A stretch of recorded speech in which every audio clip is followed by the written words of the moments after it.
Good morning, everybody. We will be joined in a few moments by Senator Merkley, who was on the Senate side, of course, and we'll be here for his opening. We're going to delay a little bit, but we do have two panels, and as soon as he does come, obviously I will recognize the distinguished senator and co-chair. Today's hearing, corporate complicity subsidizing the PRC's human rights violations, will come to order. Since the Tiananmen Square massacre in 1989, and for some even before that date, far too many elite leaders of America's most profitable corporations and like-minded government enablers here and around the world have embraced and welcomed the Chinese Communist Party with open arms. The predictably false hope that robust trade would somehow help China matriculate from a dictatorship to a functioning democracy had no compelling precedent in history, especially a country that's owned lock, stock, and barrel by force by a brutal communist party.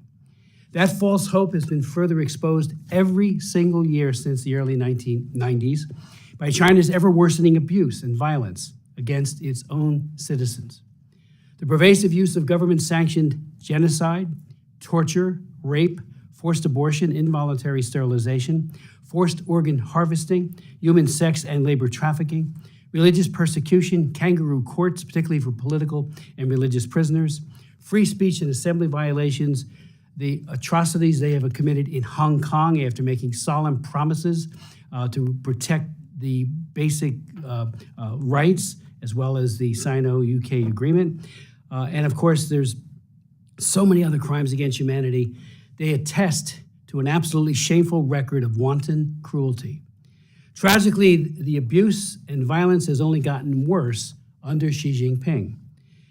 You know, with his famous executive order of May 26, 1994, President Clinton abolished the requirement that the Chinese Communist Party achieve, quote, significant progress, close quote, in protecting human rights as the condition for extending most favored nation status, in other words, the elimination of import tariffs by the United States.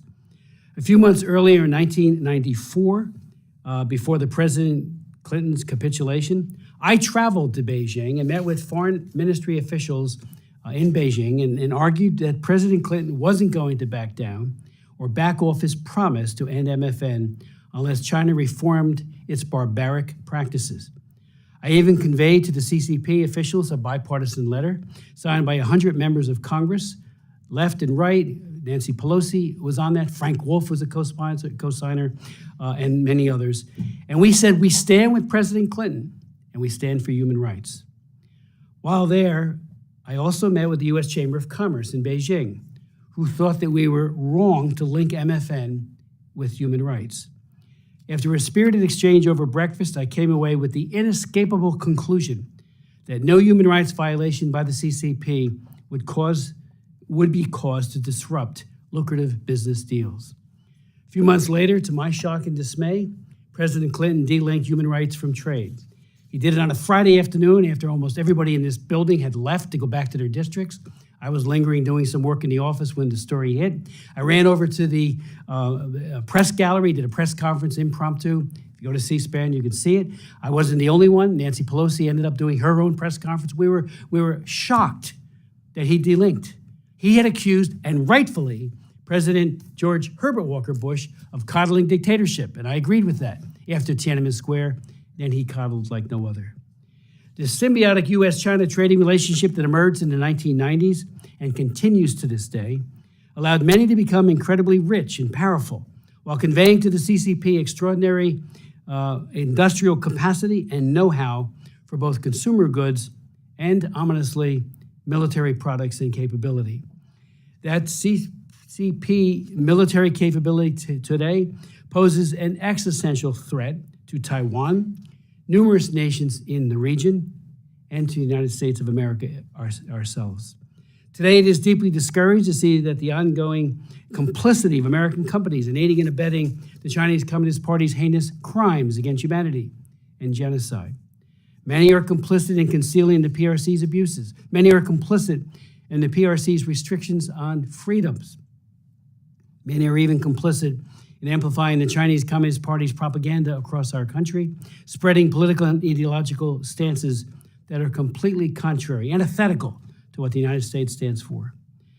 American companies and consumers should not be subsidizing tyranny. In January, I reintroduced the China Trade Relations Act of 2023 to end MFN, now called Normal Trade Relations, to China. Actually, it's almost a carbon copy of what we were talking about in 1994 and 1993, when President Clinton, to all of our great positive, I did press conference after press conference, thanking him for linking human rights to trade, only 1 year later to see that he delinked it. One of our distinguished witnesses today, and we have every single person here testifying, has done an enormous amount of work and provided leadership, and we're so grateful that you're here. One of our distinguished witnesses today has paid an enormous price, the loss of his amazing 11-year basketball career in the NBA, for his courageous stand for human rights, especially for the Uyghurs, the victims of Xi Jinping's ongoing genocide. He will testify today that after he got released, about 3 weeks later, released means fired, of course, China put the games that had been barred from Chinese TV because he wore basketball shoes that said, "Free the Uyghurs," back on television. ESPN did an investigation and found out that some 49 NBA owners have $10 billion tied up in China. Money talks, and human rights go right out the window. The Chinese Communist Party ordered the NBA to fire Enes Kanter Freedom, and like cowards, they obeyed. I'd like to yield to my good friend and colleague, the co-chair of our commission, Senator Merkley. Thank you very much, Mr. Chairman, and welcome. It's good to have you with us. I'm glad we're continuing to dig into the issue of corporations' connection to the Chinese Communist Party's human rights abuses in China and elsewhere. This has been an intense interest, a bipartisan and bicameral interest of this commission. With so many of the issues that we monitor, the CCP's abuses are sometimes amplified or even abetted by the actions of actors closer to home. When products from cotton to car parts are made on the backs of Uyghur slave labor, companies seeking to get those products into the U.S. market subsidize the economic machinery of genocide. When authorities crush Hong Kong's cherished freedoms, they count on multinational corporations to continue business as usual. When mass surveillance and biometric data collection target repressed populations, some American companies provide the technology, the services, or the data that bolster the surveillance state. Our commissioners have taken an interest in these issues because it's unacceptable to us if any American business props up genocide, enables censorship, or legitimizes actions that trample on basic universal freedoms. That's why last Congress, I chaired hearings focused on the message leading American companies were sending by lending their prestige to the 2022 Beijing Olympics. And we focused on the way the PRC leverages technology for deeply repressive purposes, and the coercive economic dynamics that too often lead companies to self-censor or even parrot propaganda. We sent letters to some of the most respected brands in America when their actions put them at risk of complicity with human rights abuses. Companies like Apple, Hilton, Amazon, Airbnb, NBC, the NBA, and more. This commission's signature initiative to guard against corporate complicity has been the Uyghur Forced Labor Prevention Act. Representative McGovern, Senator Rubio, Representative Smith, and I spearheaded that legislation to protect American consumers and to hold corporations trading in the products of forced labor accountable. At our April hearing, we heard from experts about the initial implementation of this law and the difficult road ahead to make sure we enforce it effectively. I'm grateful that Undersecretary Silvers, the chair of the Forced Labor Enforcement Task Force, is with us today to help us grapple with those challenges. As we heard at the April hearing, businesses should now consider themselves on notice that protecting their supply chains from being tainted by forced labor must be a top-tier issue of corporate compliance, because it is for the U.S. government. But that's only the start of the paradigm shift that we need. We need businesses across the economy to diversify their supply chains to be less susceptible to Chinese coercion, to avoid complicity with human rights abuses. We need greater transparency about businesses' data practices, exposure to the pressures coming from China, and more. And defenders of freedom need to speak out so businesses know that there will be reputational costs for abetting human rights abuses. Thank you to all of our witnesses for your role in speaking out, and I appreciate you sharing your expertise and personal stories with us, and I look forward to your testimony. Thank you so very much, Senator Merkley. We're joined by Commissioner Salinas. Thank you. I yield to you. I have no comments. Thank you. Thank you. Okay, I've been advised Jennifer Wexton, another commissioner, is online, and I yield the floor to her.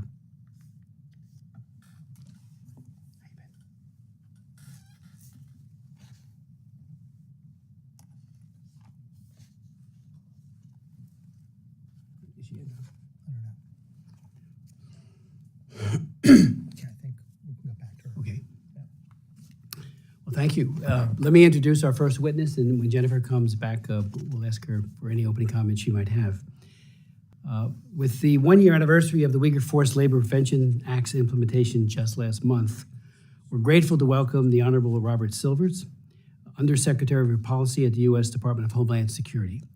Undersecretary Silvers is responsible for driving policy and implementation plans across all of DHS's missions and enforcing all forced labor laws under its purview.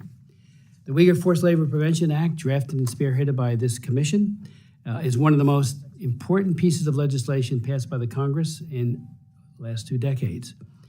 As I expressed at our hearing just a few months ago, it is my hope that the legislation will prick the consciences of corporate actors, and that it will be my further hope that companies will determine that the bottom line concerns will motivate them to do the right thing.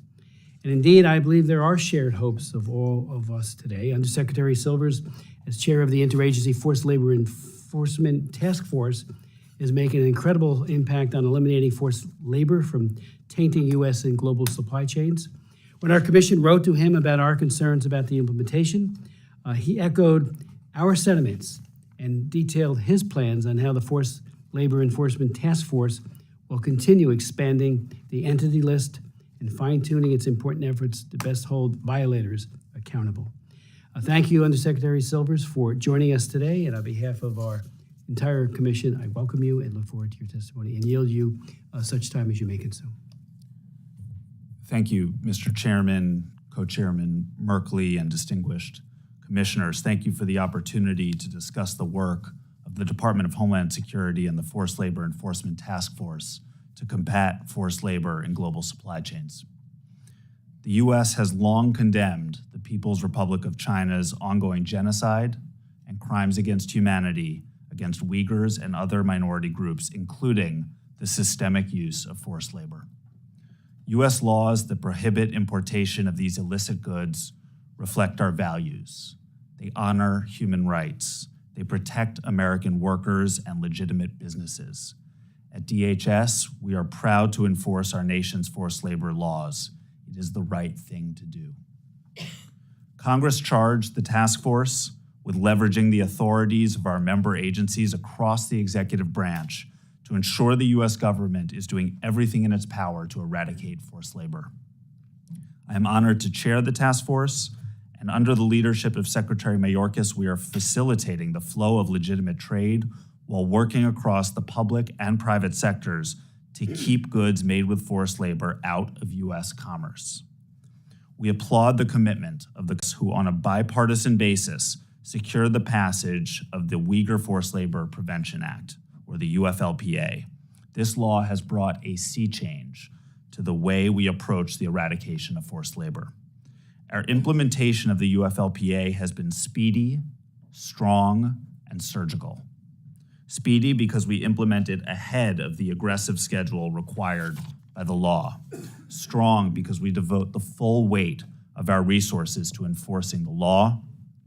And surgical because our enforcement is based on risk assessment, intelligence, and data-driven targeting.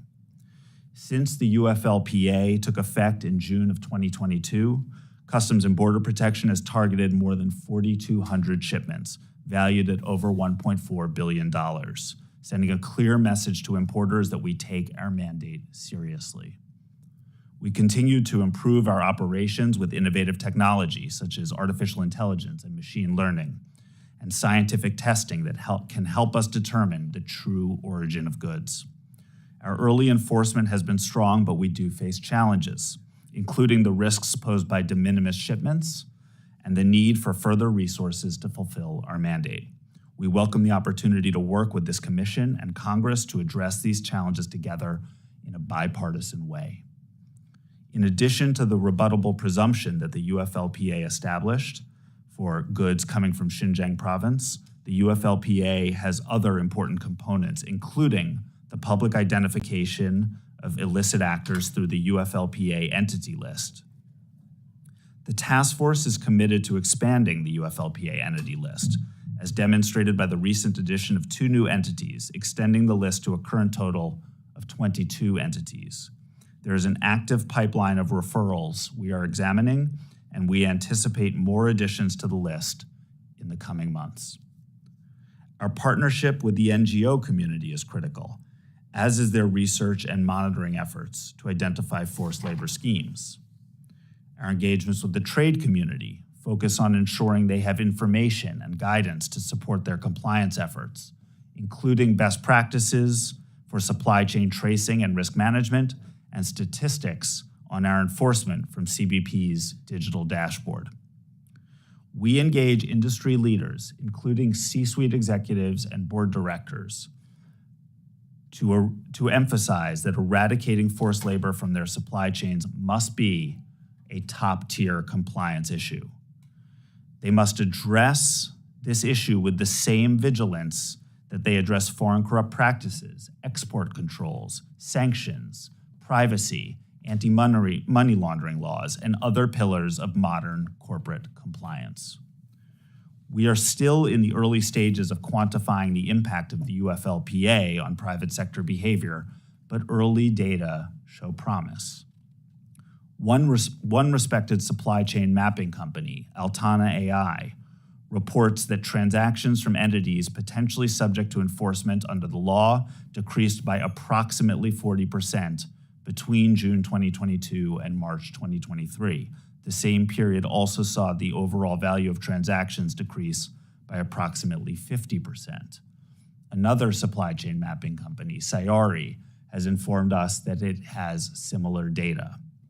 We are seeing similar trends from other providers, and these all support extensive anecdotal reporting that industry is taking UFLPA compliance seriously and taking steps to ensure it comes into line with the law's requirements. The UFLPA is a testament to the impact that Congress and the executive branch can have when they work together. This new enforcement regime is a significant step towards justice, accountability, and fair competition. There is much more work to do, and we are all in on this mission. I thank the Commission and Congress for their support in the fight against forced labor. Thank you for the opportunity to appear. I look forward to taking your questions this morning. Thank you so very much, Mr. Undersecretary, for your testimony and again for the work that you're doing each and every day. Let me ask you, at our hearing, pardon me, at our hearing just a few weeks ago, we heard some very disturbing testimony about the de minimis loophole, which you mentioned in your testimony, that so much could be coming into the U.S. from Xinjiang that goes undetected, and an $800 threshold.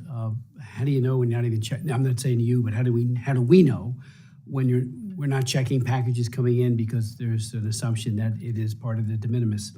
One estimate was that there's 3 million packages a day coming. I thought that was very high. I don't know if that's accurate, but that came out of that hearing.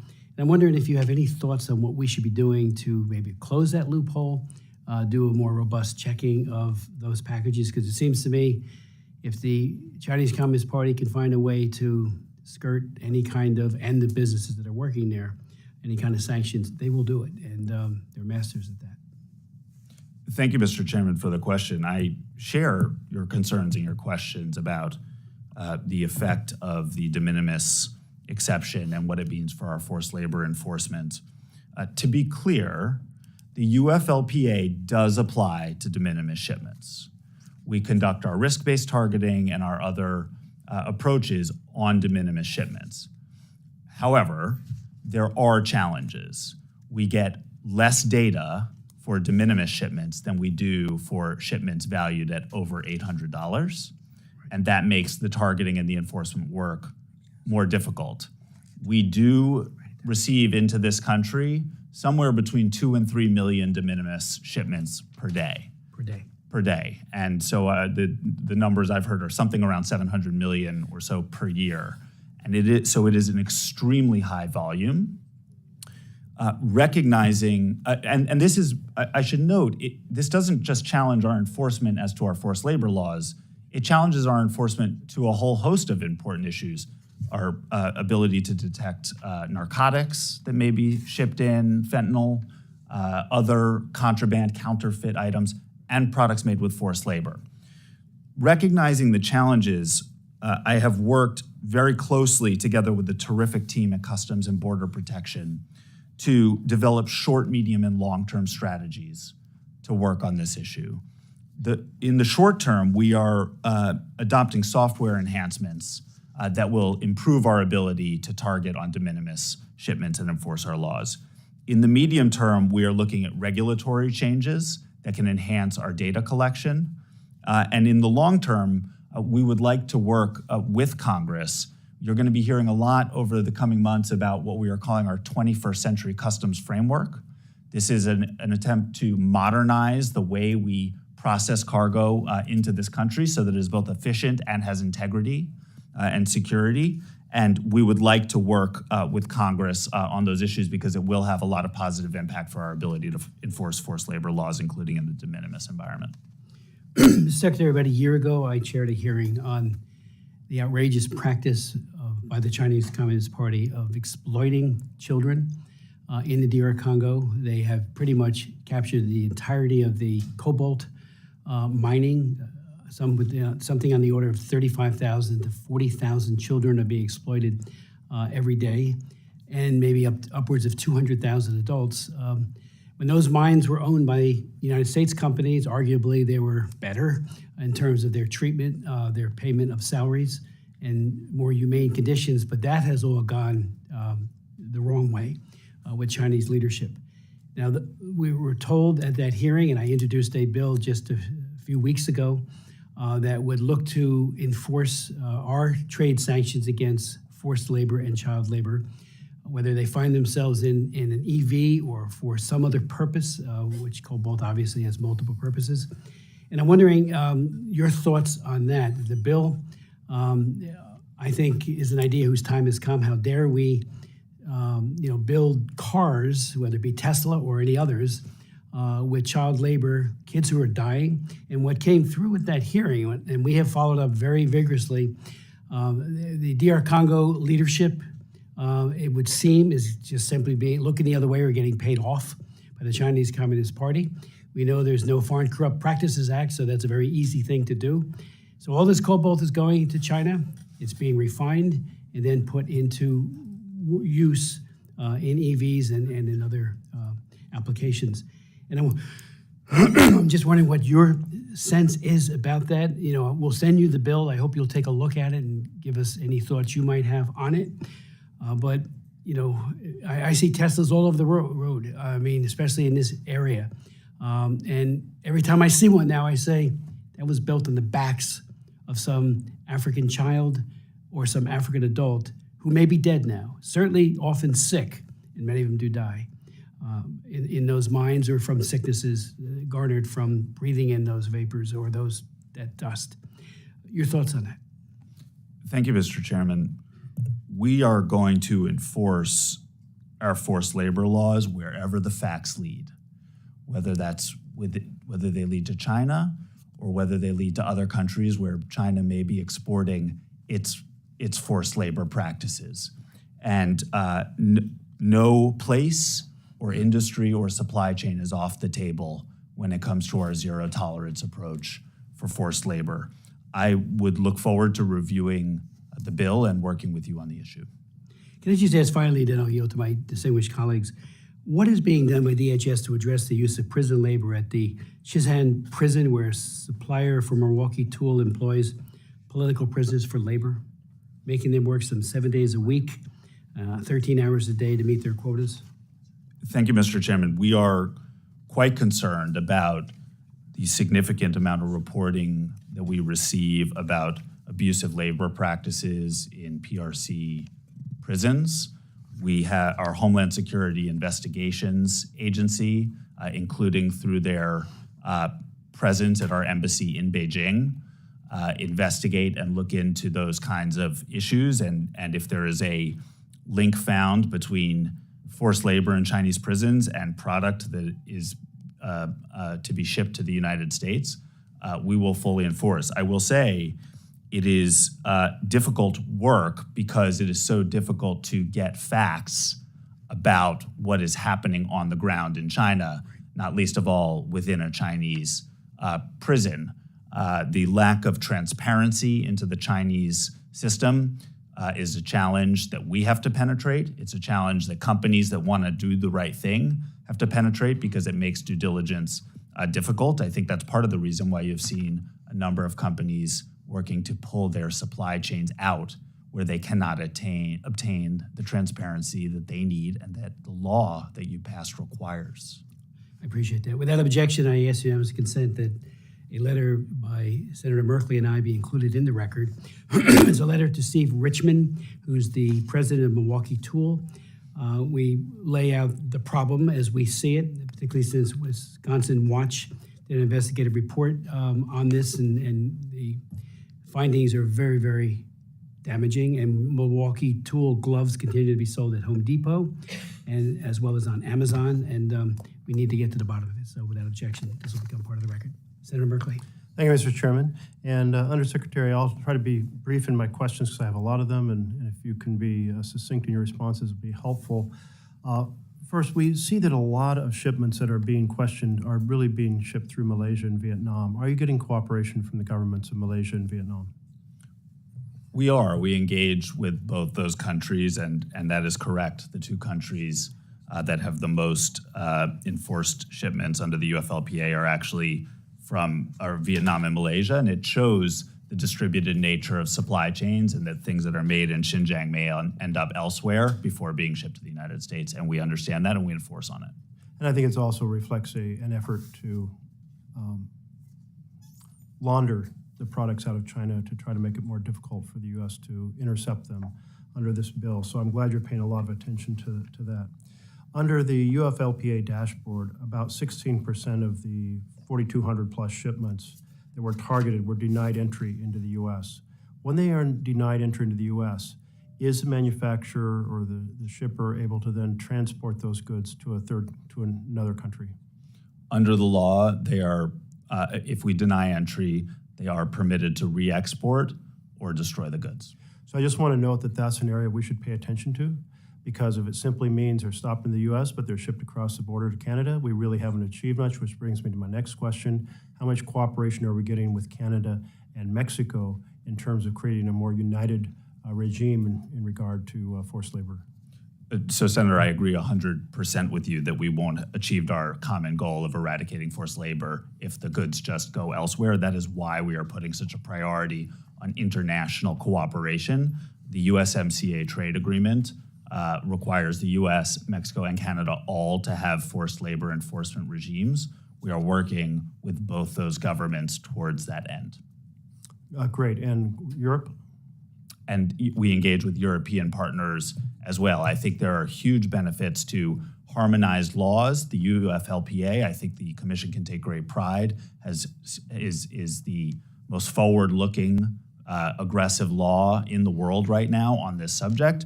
And I've seen interest in a number of other governments in adopting similar legislation, which I think is all to the good. So in the last year, the task force has only added 2 new companies to the entity list, and you mentioned the entity list. Are there roadblocks to expanding the entity list? Why only 2? So, Senator, we did add 2 very recently. There's now a total of 22 that were listed in the first year of enforcement, though the first 20 came much earlier in the enforcement period. We are placing a very high priority on populating the entity list. When the new law was passed, it did not come with resources for the Forced Labor Enforcement Task Force. We aggressively pulled resources and people from other mission spaces we had over the course of the months, we had to build an entirely new process for an entity list that did not exist at all. That is now up and running, and I am placing a very high priority on naming additional entities. We have a very active pipeline of cases, and more will come soon.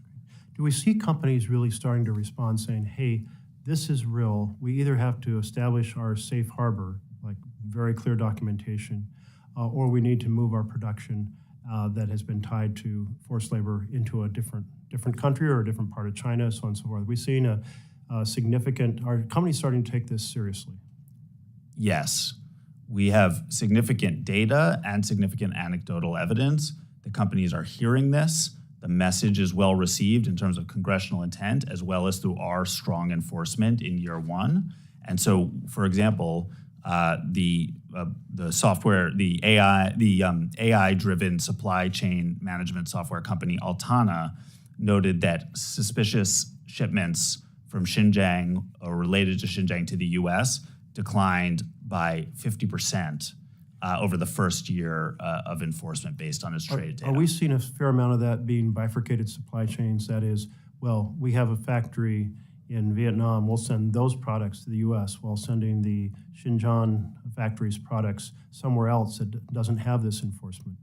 I think, and that goes to our prior discussion, I think there is always the risk, Senator, that goods that we won't let in, manufacturers will try to send elsewhere. That's why we place such a premium on having like-minded countries introduce similar enforcement regimes. We are also very mindful of the risk of transshipment, that is, of companies trying to obscure the provenance of goods by shipping them through third countries or shell companies. We are very attuned to that in our enforcement.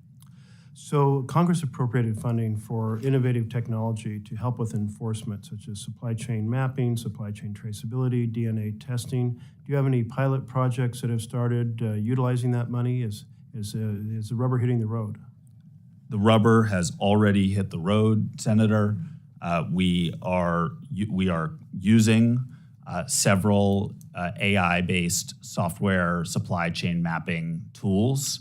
We see tremendous pickup in the importing community, the private sector, of those same kinds of tools. We are also looking very closely at scientific testing, such as DNA testing, that can help determine the provenance of goods, in particular DNA testing that can tell you whether cotton comes from Xinjiang province. And we're likewise seeing uptake in the trade community. CBP hosted a technology expo a couple months back. I think I saw a number of staff members from the commission attended, and to showcase the range of technologies that can help with due diligence and supply chain visibility. Another challenge is growing direct to consumer apps like Shein and Temu. How do you intend to handle those direct to consumer strategies? I think this raises issues about what is happening with de minimis shipments, that is, shipments that are valued at less than $800 and which, pursuant to statute, receive an expedited process for coming into the country.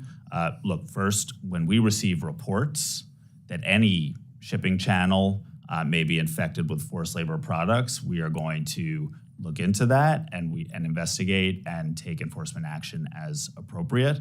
And as I was discussing with Chairman Smith earlier, we have developed strategies for addressing the challenges of UFLPA enforcement in the de minimis context, including enhanced software that we are procuring, potential regulatory and statutory changes. Thank you. Thank you. Now yield to Commissioner Salinas. Thank you, Mr. Chair, and thank you to both co-chairs for this hearing today. Under Secretary Silver's goal of the Inflation Reduction Act, as well as the CHIPS and Science Act, is to build up our domestic manufacturing capacity and reduce our reliance on China.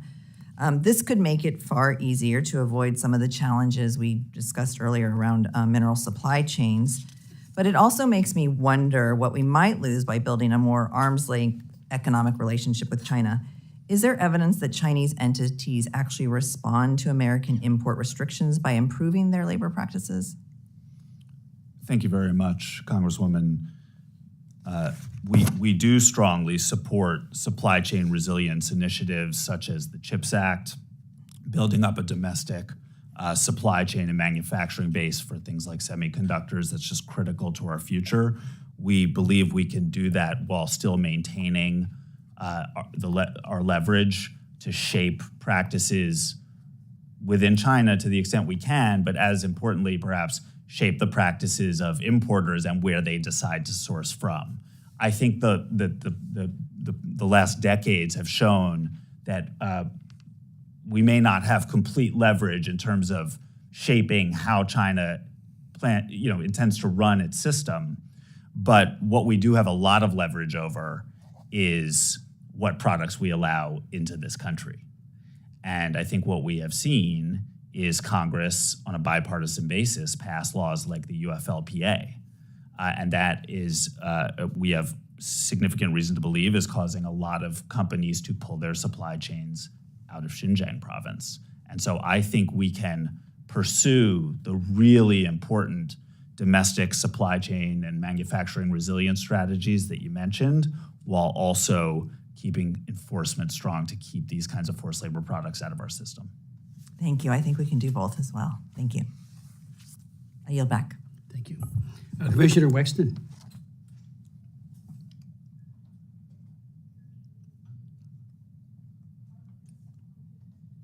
Is she on?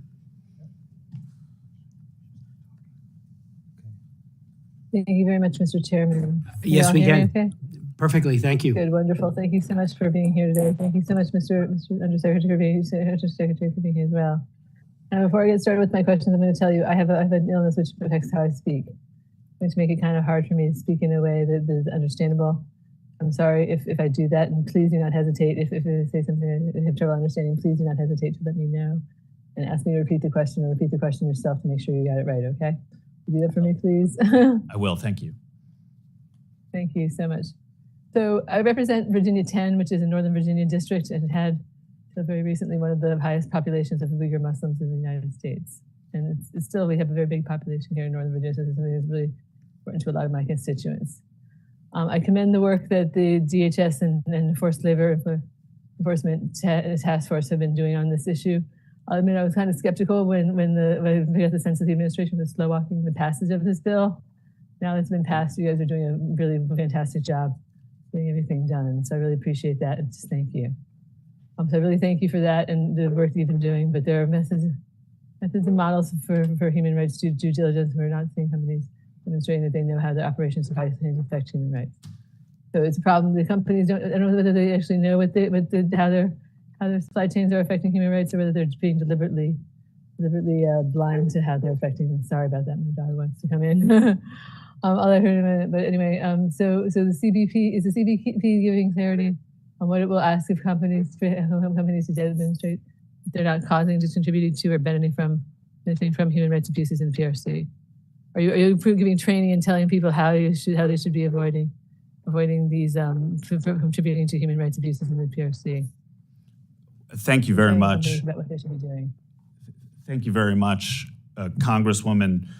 We are indeed speaking regularly through engagements as well as guidance that we have published to companies about what we expect from them. Sorry, I'm going to start that. Please continue. Thank you, Congresswoman. Continue. We have published guidance, and we speak directly with C-suite executives and board directors and compliance teams at companies to tell them what we expect of them when it comes to supply chain transparency and due diligence. I think that is really one of the incredible features of the UFLPA, is that it turns the system around so that importers are responsible for knowing their own supply chain. They have to take the steps. They need to own the issue. We have published, through the Multi-Agency Forced Labor Enforcement Task Force that I'm honored to chair, substantial guidance for what are the best practices for achieving that supply chain transparency, conducting that supply chain due diligence, and managing risk when it comes to forced labor in very complex supply chains. And we have emphasized repeatedly that forced labor is now, in 2023, a top-tier compliance issue for companies that they have to own and take responsibility for. And I think that message has been clearly received. And I think it's been received based on the data I shared and the anecdotal evidence. And then I think if you look at our enforcement data, over $1.4 billion in shipments detained for inspection, then across a range of sectors, I think it speaks for itself, and the importing community has heard it and is responding. But there is more work to do. Thank you very much, Mr. Undersecretary. I really appreciate that. Do you feel that you have the resources that you need in order to be able to do this work? And do you feel like you have enough resources? I know that you said something about having to pull for resources from other places in order to be able to have the resources to get the committee up and running. And do you feel like you really have the resources that you need? You need more resources to be able to do this work. Thank you for that question. We do need more resources to support both CBP's operations at the ports, as well as for the Forced Labor Enforcement Task Force to maintain the entity list and do the other work that Congress charged it with doing.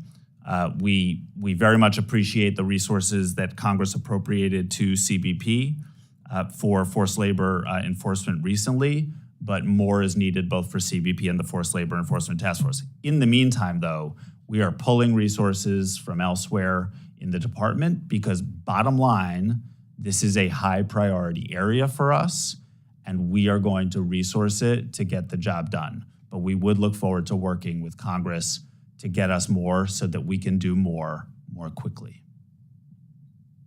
Thank you very much, Mr. Undersecretary. One other question for you. I very much appreciate you talking about the de minimis exception, because we've all seen companies popping up that are using this exclusively as their way of exporting, right? So the goods come directly from the factory, they don't go through customs. They go through the regular channels, and makes it really hard to be able to determine whether they've been made by forced labor. So it makes it really hard to be able to enforce the UFLPA. And so I want to make sure that how we can best amend Section 321 to ensure companies like Shein, which stand credibly accused of exporting products sourced from forced labor, prohibited from exploiting the minimus loophole. How can we amend Section 321 to make sure that we don't have this problem anymore? Thank you, Congresswoman. I share your concerns about potential abuse of the de minimis exception for packages valued at under $800. The UFLPA does apply. We do enforce in that context, but there are a lot of challenges to our enforcement given the volume of packages, limited data received as to those packages. We are procuring software that is helping us to better target in the de minimis environment. We are looking at regulatory and statutory changes that can help us procure better data and enforce more meaningfully in the de minimis context. But I do want to emphasize that de minimis is subject to UFLPA, and we take the issue quite seriously and are doing everything in our administrative ability to do it. Congresswoman, I do just also want to address, you mentioned that in the 10th Congressional District in Virginia, you have a very large Uyghur community. I just want to say that engaging with Uyghur communities across the United States has been one of the more fulfilling parts of my job. It is absolutely horrific what is happening to them and their family members in Xinjiang province, but it is also inspiring to see their resilience and their advocacy. And we appreciate the chance to honor them and be their champions through our enforcement of these laws. Thank you very much, Mr. Undersecretary. I'm afraid I don't know how much time I have left. I have one more question, which is that, and without getting into sources and methods, could you please tell us a bit about how you actually enforce the FLPA with the de minimis exception? Do you do spot checks with the carriers, or how do you determine what's actually being shipped? Thank you, Congresswoman.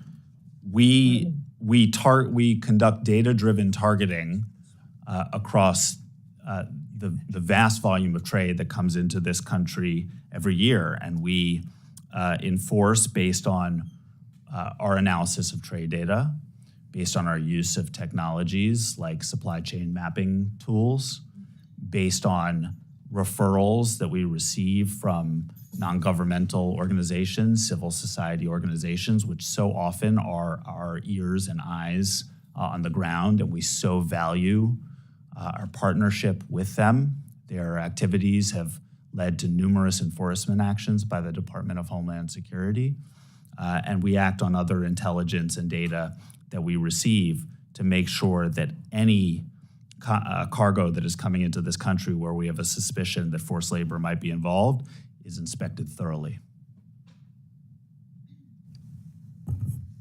Thank you very much, Mr. Undersecretary. Mr. Chairman, I just have one more quick comment, which is we also need to make sure that we do work about the mutual pairing assistance program, because that's another way that they're getting around the whole Xinjiang issue. But anyway, we can deal with that another day.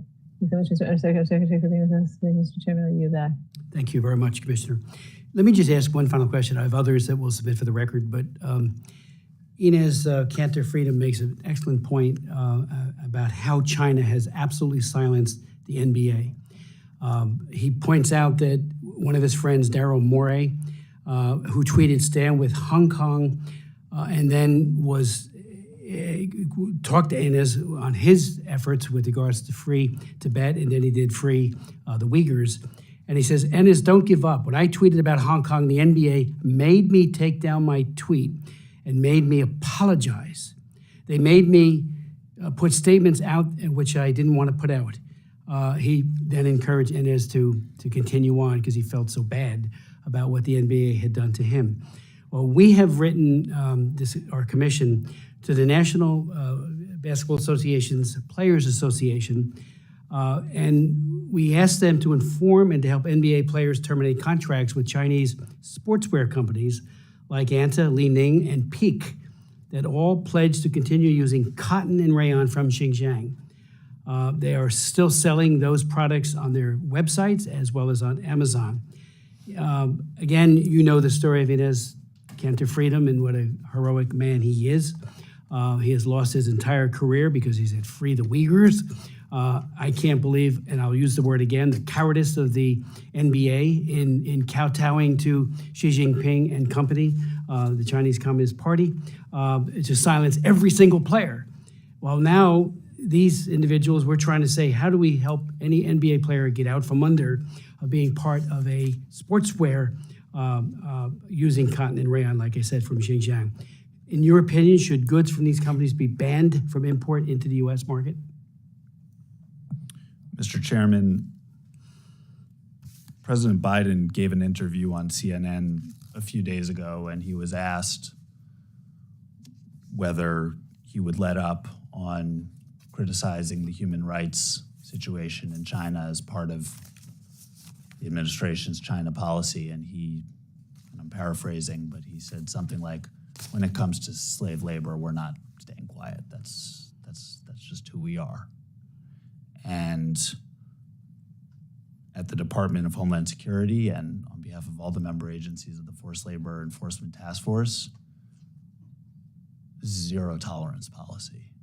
Wherever the facts lead, we are going to enforce our forced labor laws strictly. And we have done so in year one, and we are only accelerating in our efforts. And I think that message has been received loud and clear from the importing community. In your opinion, is Anta, Li Ning, and Peak violative of the Uyghur Forced Labor Act? I'm not going to speak to particular companies and enforcement actions. Would you take that back and really take a hard look at that? But I will take it back, and I will also say, just at a more general level, that we can and have and will continue to enforce our forced labor laws when it comes to Xinjiang cotton. That is a prioritized enforcement area for us.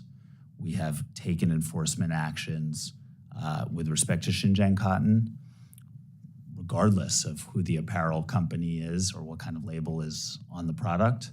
And we're going to continue to do so because it's the law and it's the only right thing to do. Thank you. I appreciate it, and really look forward to continue working with you and your department. So thank you.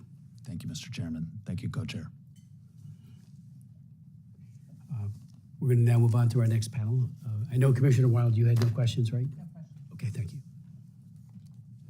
I'd like to now welcome to the witness table our second panel and thank them in advance for their tremendous leadership on these issues. First, we have Mr. Isaac Stone Fish, who is a visiting fellow at the Atlantic Council and author of the book America Second: How America's Elites Are Making China Stronger.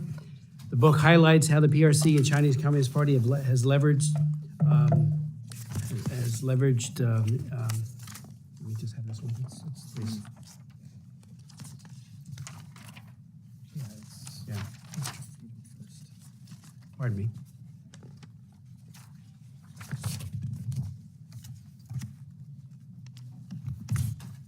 Okay. Yeah, I know.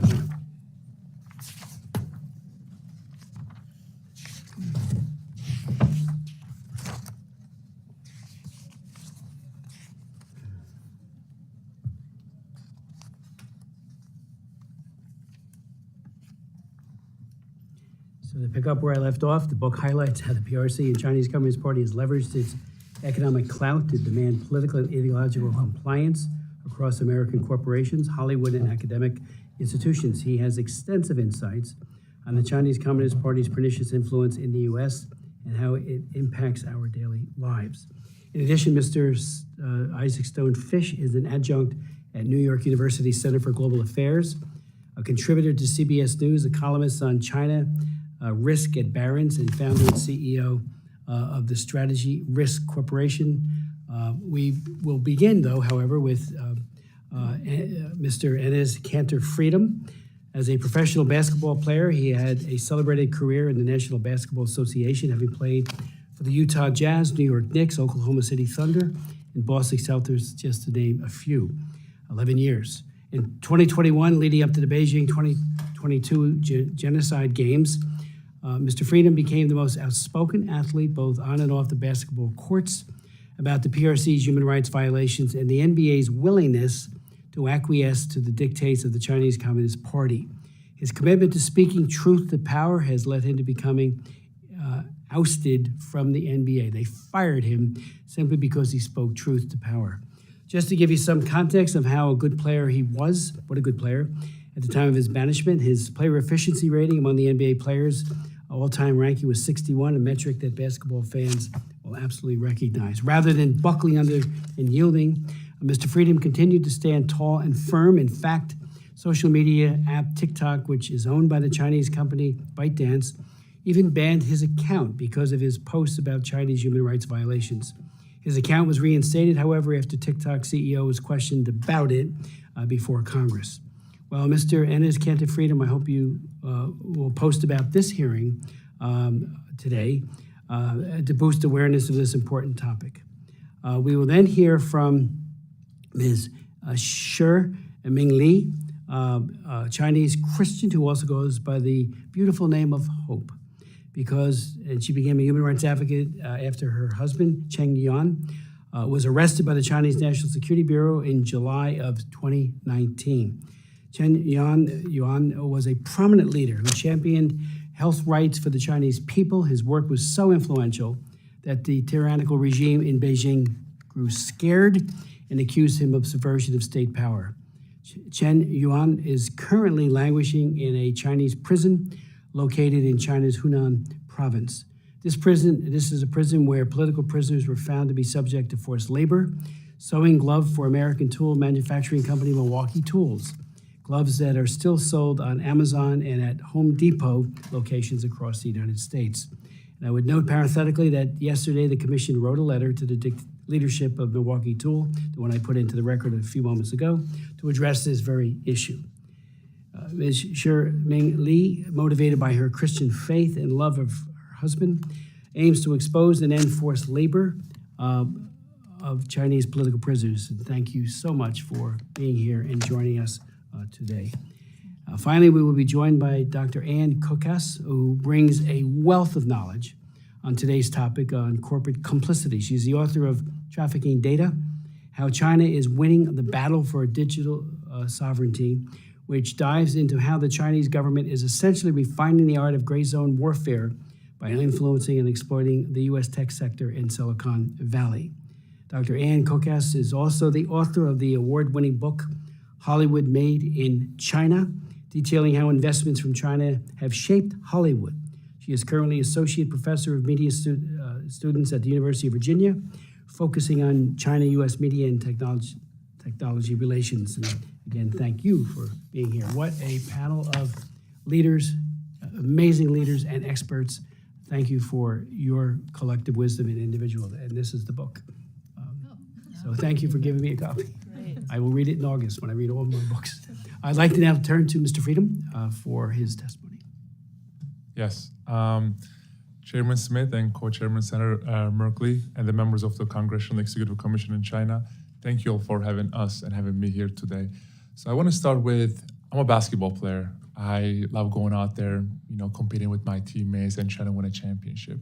But some of the things that are happening in my life obviously made me to a very different route. So for the last 10 years, I have been talking about the problems that are happening in Turkey. There are lots of human rights violations and political prisoners over there. And, I remember my family had to publicly disown me because they were getting affected so much. They put my dad in jail, they raided my house, and just recently they put a bounty on my head. They put my name on Interpol list, and I have 12 arrest warning for me. When the topic was Turkey, the NBA was very supportive, especially the Commissioner Adam Silver and my teammates and the coaches and the 5 different organizations I play for. That actually gave me so much hope and motivation to fight against the dictatorship in Turkey. And just 3 years ago, I was actually doing a basketball camp in New York with the Congressman Hakeem Jeffries. And after the basketball camp, I was taking pictures with the kids one by one. And I remember taking a picture with this kid. And his parents called me out in front of everybody and said, how can you call yourself a human rights activist when your Muslim brothers and sisters are getting tortured and raped every day in concentration camp in China? So I turned around and I was like, I promise I'm gonna get back to you. So that day I canceled everything. I went back to my hotel and I called my manager. I was like, I need you to find me a concentration camp survivor. He found a lady, we sit down and had a 1-hour conversation. And I remember she was telling me about all the torture methods and all the forced sterilization and abortion and stuff. And I was like, at the end of our conversation, I asked her, what can I do to help? She said, nothing. I was like, so we just had this 1-hour conversation for no reason? I was like, no. She said, I'm in America. I can do whatever I want. I can say whatever I want. And I can eat whatever I want. Help those 2-3 million Uyghurs who are in concentration camp. So I wanted to bring awareness, and I wanted to do it in a very unique way. Because I remember when I was a kid, whenever I watched an NBA game, the first thing I was watching was the shoes. What color they are, if they're comfortable. And the next day I was telling my dad, please buy those shoes for me.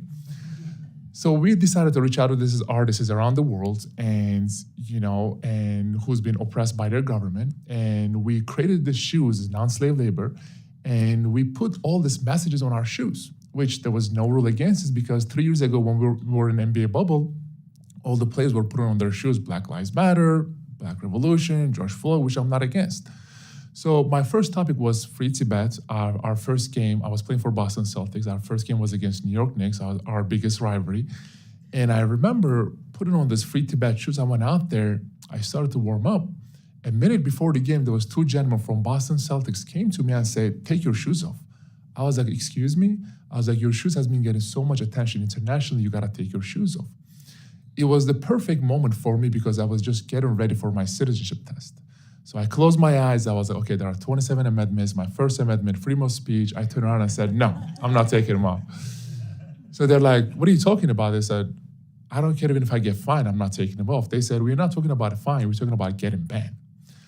So at the halftime, I went back to my locker room, I played 0 minutes, and I looked at my phone, there was thousands of notifications. I clicked on the one that my manager sent me. He said, every Celtics game is banned in China. It literally took them 24 minutes, first quarter, 12 minutes, second quarter, 12 minutes, to ban every Celtics game on television. So that game, I played 0 minutes, which I played every game before that. We lost the game, obviously. And after the game, there was a media storm, and I told my manager, I don't want to do no media because I don't want my teammates to think that I'm doing it for attention. So after the actually first game, the MBPA, the Player Association, called me and said, you know what you did, you can never wear those shoes ever again. I was like, am I breaking any rules? They said, no, but you cannot wear them ever again. I talk about the problems that are happening in Turkey for the last 10 years. All I got was support, but the topic was China one day, and my phone was ringing once every hour. So they were pressuring me and my manager so much, I was like, you know what? I promise I'm not going to wear free Tibet shoes ever again. They said, promise? I promise. I hang up the phone. So the next game, I wore free Uyghur shoes. So they called me after the game. They said, you're a liar. You lied to us. I was like, first of all, I never lied to you. I never said I'm not going to wear free Tibet shoes. I just said Uyghur shoes. I just said I'm just not going to wear free Tibet shoes. So after the third game, one of my teammates walked up to me and said, this is your last year in NBA, right? You're never going to get any contract after this because if you criticize NBA and Nike, it's over for you. And that pretty much happened. February came and, that got released and it was over for me. I want to say I love basketball. My job is I'm not a politician. I should be on a basketball court working out and getting ready for the season. But unfortunately, because of the things that I said, it's not going to happen. But you know what? It's bigger than myself. It's bigger than basketball. It's bigger than NBA. And I will continue to be, a voice of all those innocent people out there who don't have a voice. And thank you all for, organizing this beautiful hearing to be our voice. So this is definitely mean a lot to us. Thank you so much, guys. Mr. Freedom, thank you so very much. Of course, thank for you. your courage, but also for what a sense of humor, despite all that you have. You gotta laugh. Thank you. If you lose smile, you lose hope. So Well, thank you. thank you. Sure, Hope herself. Thank you, Mr. Chairman. Thank you, Senator Merkley, and the Congressional-Executive Commission on China for commenting this hearing. My name is Shi Minglei. I'm the wife of a famous Chinese human rights activist, Shen Yun, who is currently serving a 5-year sentence at a facility called Hunan Chisan Prison. There, as I will discuss in more detail later, prisoners are forced to work making gloves for a famous American brand, Milwaukee Tool. But first, I'd like to tell you about my husband. In 2008, Shen Yun left a job in finance to found an NGO called Nanjing-based Justice for All, which was initially focusing first on combating employment discrimination against the persons with hepatitis B, which is a significant issue in PRC. From there, he expanded his work to other areas of social justice, including advocated for an end to the PRC's one-child policy and standing up for the rights of laborers and Chinese human rights lawyers after the 709 crackdown by founding NGO Changsha Funeng. This work led PRC security agency to arrest him on July 22nd, 2019, and I haven't seen him since. He was arbitrarily detained, tortured, charged with subversion of state power, and secretly tried and sentenced to 5 years imprisonment. That's how he ended up at Hunan Chisan Prison. Another activist who was imprisoned there is Li Mingzhe, a Taiwanese human rights activist who was arrested by the PRC government in March 2017 and released in April 2022. After his release, Li revealed that while he was imprisoned at Hunan Chisan Prison, he was forced to produce gloves, including gloves bearing the Milwaukee Tool logo. One of Li's jobs was to cut materials into shapes of a glove. Another of Li's job was sewing the cut materials into actual gloves. I'm told my husband is currently forced to do a significant amount of sewing as well. Li said that if prisoners refused to work to meet the quota, they were subjected to a variety of punishment, including being forced to stand several hours straight, having their contact with family members cut off, and in some cases, being subjected to beating, including with actually electric batons. Li has attested to many of these facts under penalty of perjury and is willing to testify. to testify to them under oath as well. Another recently released prisoner, whom I will refer to use pseudonym Shilun, as he is still in the PRC, has similarly reported being forced to produce gloves bearing the Milwaukee logo while imprisoned at Hunan Zhishan prison. She confirmed that failure to meet the production quotas was met with punishment, like being forced to stand and beaten and shot with electric batons. She also confirmed work days of about 11 hours a day, at least 6 days a week, with minimal breaks and only paid $3 per month. That works out to an hourly wage of 1 cent. Due to the lack of rule of law in the PRC, however, it is extremely dangerous for former prisoners located there to speak publicly to these issues. This is precisely why big companies like Milwaukee Tool are able to get away with benefiting from forced labor in the PRC. They know that the lack of human rights protections in PRC means it's difficult, if not impossible, for Britain to hold them accountable. Meanwhile, it's extremely beneficial to Milwaukee Tool's bottom line if those who are actually making their gloves are paid only 1 cent per hour. Of course, they would prefer to have their gloves manufactured in the PRC rather in the States, where they would have to pay workers several thousand times more, and where the kinds of abuses people like Ms. Li and Ms. Xu suffered would not be tolerated. In this way, American workers can also be counted among the victims of Milwaukee Tool's disregards of human rights. As for my husband, I'm deeply concerned about his well-being. In recent visits by other family members, he has confirmed that he is forced to work 11 to 12 hours a day, hunted over a sewing machine. He was also put into solitary confinement for 3 months, tortured, forced to stand for hours, and being deprived of sleep and food, and forced to drink water from the toilet. Just Mr. Chairman, senators, and CECC representatives, I'm calling on you to stop American companies like Milwaukee Tool from using forced labor in the PRC now. I'm looking forward to taking questions, but maybe not able to answer all these questions due to safety concerns and contemplated litigation. Thank you. Ms. Sher, thank you very much for your testimony and for your courage as well, and for your great love for your husband. Thank you. We'll all continue to pray for him. Thank you. And work for his release. I'd like to now yield to Mr. Fish. Commissioners, I appreciate your focus on these issues and issues that we ignore at our peril. I'd like to talk about business complicity both in the present and issues I'm worried about in the future. And the major one is lack of transparency. Congressman Smith, you talked about Anta earlier. I don't know if folks realize that Anta also owns Louisville Slugger, the beloved American brand, and Wilson. And Anta itself has very clear ties to forced labor. I do wonder if Major League Baseball, tennis associations understand how they're being complicit with forced labor by using those brands, storied American brands. On the issue of transparency, American corporations for decades have been very entwined with China and the Chinese Communist Party. And as corporations have become more vocal in the United States, they've become more quiet about what they're doing in China. And we have wonderful laws and tools that push that. The UFLPA, I think, is a fantastic one. I worry right now about how easy it is for American corporations to support the Chinese military. There's a focus on civil-military fusion, but frankly, it's a lot simpler than that. The People's Liberation Army, the military in China, is the armed wing of the Communist Party. It's not a separate organization. So any SOE is part of the same organization as the PLA.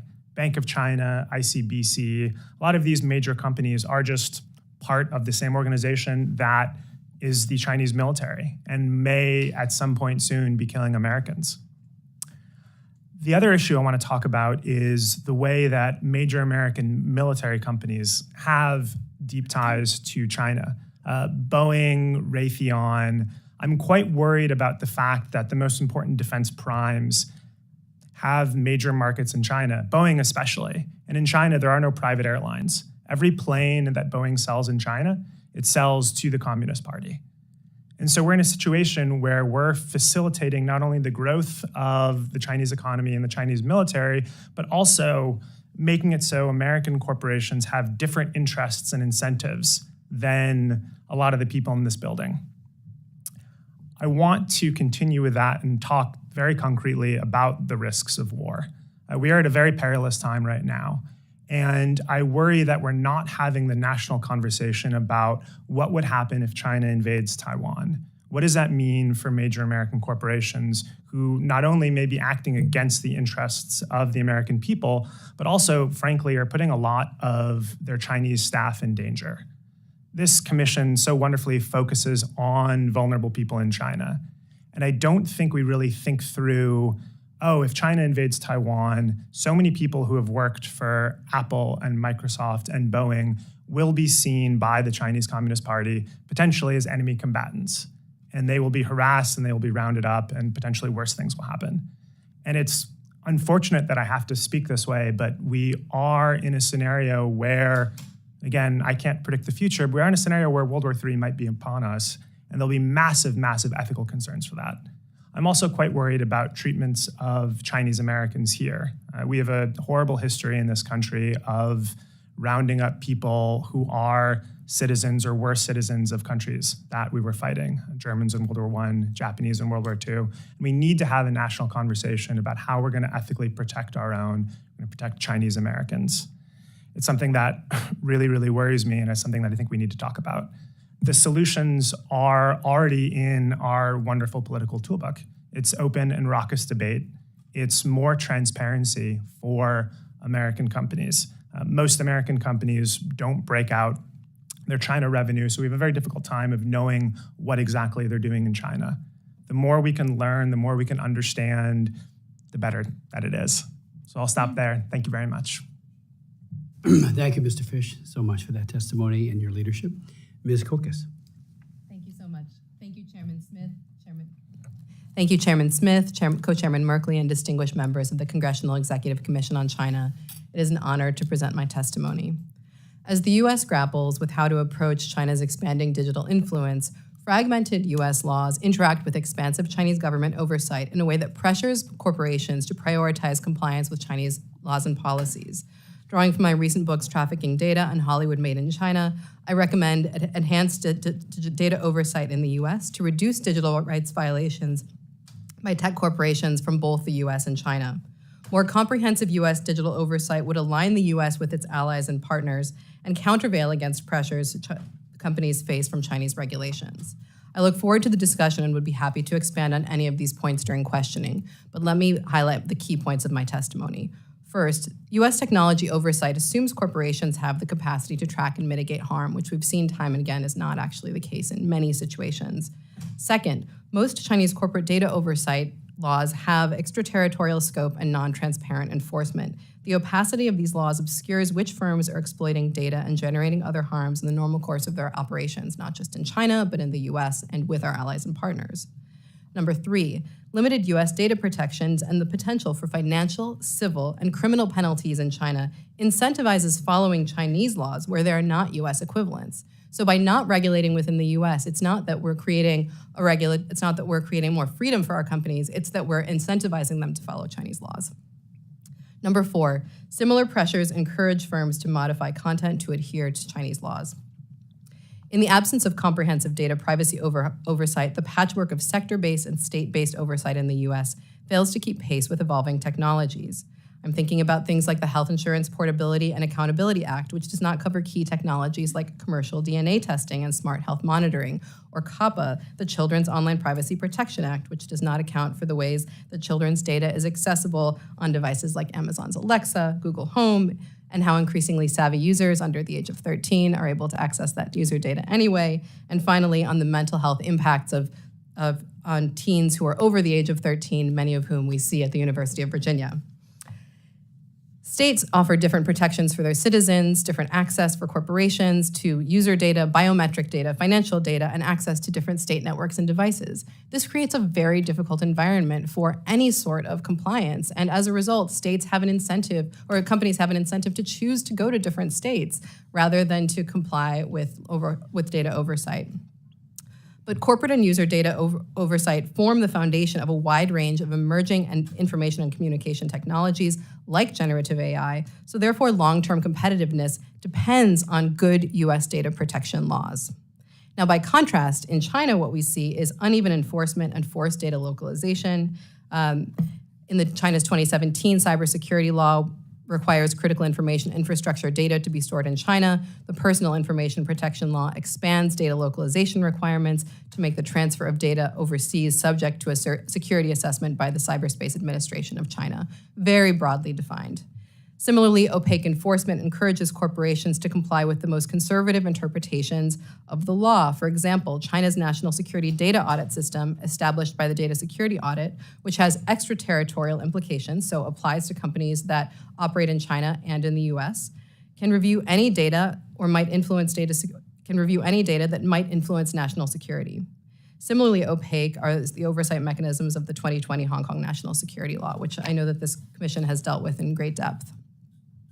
So corporations in the United States that are subject to Chinese laws face significant pressure to comply with Chinese laws in the absence of US data protections in areas like the connected device industries, precision agriculture, gaming, payment, mobility, communication sectors, and beyond. I talk about these in my book, Trafficking Data, and I'm happy to talk about them in the Q&A as well. So we also see that pressures for Chinese market access interact with US laws to shape content. Now, this is an area that I talk about in my book, Hollywood Made in China. We've had the recent, and in 2019, Abominable contained a map of contested Chinese maritime claims. I know some of you may have heard about the discussions of the Barbie movie over this past weekend. If you want to talk about that, I'm happy to discuss it further. We also saw the recent case with Top Gun Maverick. Now, my recommendations are as follows, and I focus primarily on the digital sector because I think this is an area where Congress needs to act and where this commission's leadership is essential. First of all, working with allies and partners to establish standards for international data transfer, aligning adequacy standards for cross-border data transferred with the European Union and Japan and other allies and partners. Join or rejoin key trade agreements that enhance transparency in cross-border data transfers. Enhance U.S. oversight to prevent international data trafficking through things like the Bipartisan Restrict Act, which we just heard Senator Warner discussing was subject to, I think he mentioned $100 million of TikTok lobbying money. Regulate the data broker industry. We also see the Uphold Privacy Act of 2023 and the Protecting Military Service Members Data Act of 2023 offering first steps in this direction. Enhancing SEC reporting of data storage practices by publicly traded firms, and then building out a national security data privacy to mitigate data trafficking. Finally, and this is what I say as the director of the East Asia Center at the University of Virginia, fund Chinese area studies. A lot of companies don't necessarily know what they're doing because they don't have people who work in those companies with this expertise. This is of crucial national security importance, and I look forward to the Commission's leadership on this. Thank you so much for your time and attention, and I welcome your questions. Thank you so very much, Ms. Kokos. Senator Merkley has a vote pending on the Senate, so I certainly yield to our distinguished co-chair. Well, thank you very much, Mr. Chairman, and I want to turn right away to the NBA.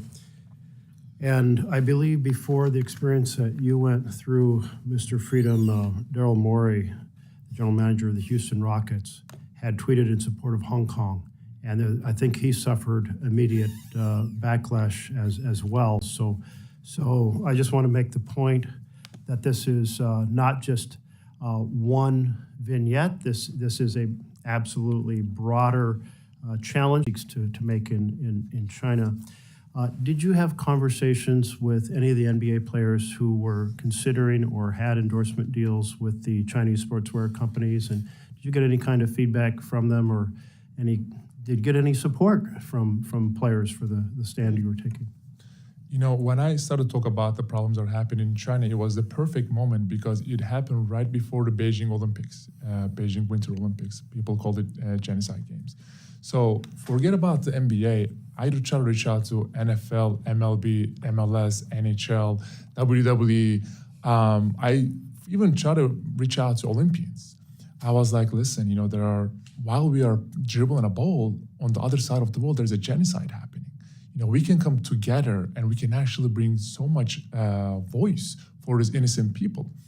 They all said the same thing. They said, listen, I think what you're doing is so courageous, so inspirational. Keep doing what you're doing. We love you, we support you, but we just cannot do it out loud. I asked them a simple question. I asked them why. They said, well, we have deals. We want to get another contract with the league that we play with. And then my following question was to them, put yourself in their shoes. If your mother, if your sister, if your daughter was in those concentration camps, getting tortured and raped every day, would you still pick money and business over your morals, values, and principles? They usually turn around and leave the room, And the one thing that broke my heart, I played 11 years in NBA. I had hundreds of teammates, hundreds of coaches. I had so much, friends who I used to call them my brothers because I used to see them more than my family, which I haven't seen them over 10 years. After I got released, not one of them texted me and said, good luck with whatever is coming to your way next. Not one of them called me. I was shocked. I started to ask myself, am I doing anything wrong? I don't talk about politics because human rights is above politics.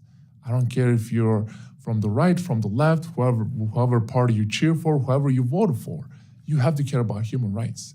So they were just scared about if I do an interview or if I do a podcast, they just didn't want me to mention their name because they knew that if I ever say, oh, this player supported me, this player said this and that, and all their endorsement deals will be gone.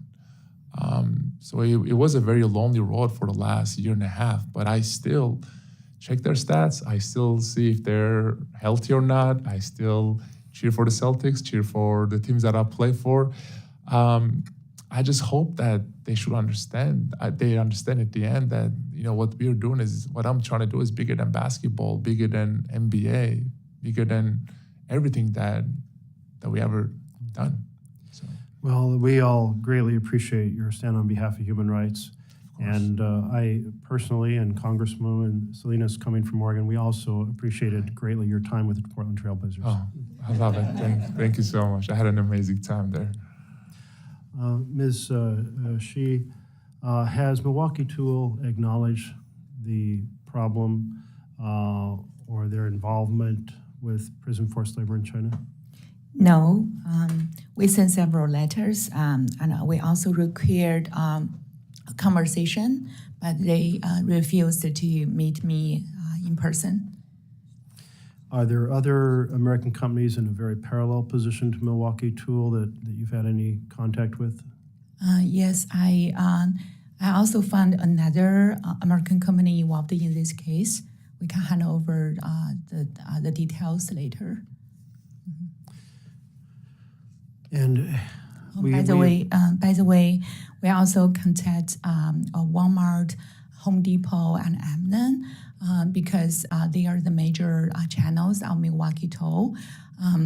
Fortunately, Walmart took action after I sent a letter to their CEO, and they deleted Milwaukee Toll gloves on their website. And they also promise they won't sell it anymore in the store. But Home Depot and Amazon, till now, they're still selling the Milwaukee Toll gloves made by First Labor.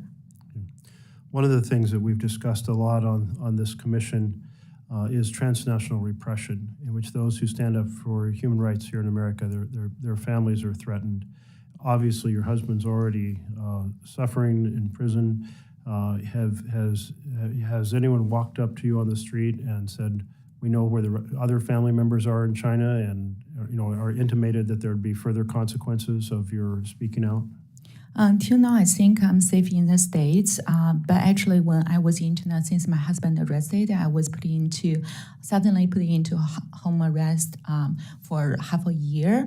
And also they accused me as subversion of state power, even my job is only like global e-commerce in the business area. Thank you. And Mr. Fish, are there examples of U.S. companies that have been challenged by China who have stood up to China that we can celebrate in a more positive way? So it's a great question. And unfortunately, the companies that do that don't want to get credit for it. We work with a lot of these companies, and reporters will come to me and say, hey, I'd love to do a positive piece on a company that's reducing its exposure to China. And so I'll talk to our clients and they'll say, absolutely not. And I do hope that that changes, because I do think it's a very important trend. And I do think people need to know, especially people in the business community, that there is a way to reduce your exposure to China, to reduce your reliance on the Communist Party, and still make money and succeed. But unfortunately, all of the companies that I know that would fit that qualifications would much prefer to be silent. And I think that's a shame. Thank you. My time is up, but I'll submit some questions to the record about whether we should have disclosure requirements for U.S. companies doing business in China, and if so, what those should look like, and other issues related to companies facing penalties for violating PRC laws. Thank you very much. Thank you, Senator. Thank you so much again, each of you, for your testimonies, your leadership, and I'm looking forward to reading your book during the August recess, so-called district work period, as we really refer to it as. I do have a number of questions. Let me just say for the record, we will invite the NBA and the NBA Players Association to testify. Obviously, they're free to turn us down. I hope they won't. I hope that they realize that the courage that Enes Kanter Freedom has provided is something that they all ought to ascribe to. Injustice need not be forever, and I would argue cowardice need not be forever. Money should not trump standing up for people who are being, as you pointed out, Mr. Freedom, who are being raped every day, who are being so horribly mistreated. Children, it is genocide. And genocide, remember what Limkin said, who remembers the Armenians many, many years back, when he coined the phrase genocide. Same goes for the Holocaust. We really do need to be much more vigilant and strong, and you have done that at great cost to yourself. And I'm in awe of that kind of courage. And the fact that the others have not, and I'm sure in their heart of hearts, many of your fellow players do have strong concerns about what is going on in all of China, but also in Xinjiang with the genocide. And so thank you for that leadership. We will invite them. We'll invite Milwaukee Tool to come and others. And I would point out that we had a number of hearings. I chaired one in the Atlantos Commission, our distinguished chair at the time, now co-chair, Senator Merkley, before the Olympics. And we had companies come and testify. And I remember Coca-Cola, I asked them specifically about the genocide, and it was like he lost his voice. Wouldn't say a word because of fear of losing market access. And again, the more that we enable the Chinese Communist Party through our acquiescence to those bullying tactics, the more that they will use them. I remember even when Liu Xiaobo got the Nobel Peace Prize, there were threats made against the Peace Prize Committee and others. And it was like that was the last we heard of it. And I was there. I'm the one who led the effort in Congress to have him and two others named as Peace Prize recipients. And it was like forgotten so quick because China was threatening whole countries about their support of Liu Xiaobo. They wouldn't even let his wife go, and accept the Nobel Peace Prize. So, but again, Senator, I do thank you. You had those corporations here at that hearing, and it was very telling how fearful they were of saying just one word about the genocide and about all things human rights-wise with China. We had argued, just for the record, very vigorously. Senator Marco Rubio and I had written letters to the Olympic Committee because they got these bogus assurances from the Chinese Communist Party that they would adhere to human rights. It was like, are you kidding me? It's deeds, not words. Their words are very deceptive, if not outright lies. So, and in this case, it was. In the issue of having the Olympics, it's too bad that the Genocide Olympics did occur there. I'm all for the Olympics, but not there. and as we all are. So I do thank you again for all of that. We will invite the NBA. I hope they say yes sooner rather than later, because I think if a few others follow your courageous lead, it could have a very cascading positive effect on human rights, because now they know so they barred the Celtics TV coverage in China for a while. Big deal. I mean, is money everything? I hope not. And, it was discouraging to watch Bill Gates as he met with Xi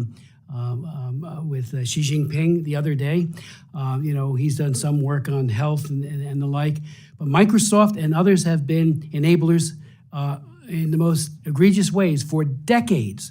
I had a hearing back in 2006 in which I invited Microsoft, Yahoo, Cisco, and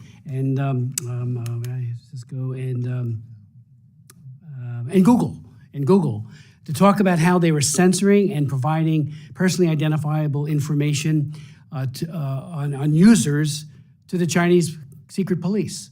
So I swore them all in. I asked, why are you following that? Yahoo had given up all this information that put Shurtao into prison for 10 years about the Tiananmen Square remembrances. 10 years for just conveying to a human rights group in New York how they were being censored about what they could say about Tiananmen Square.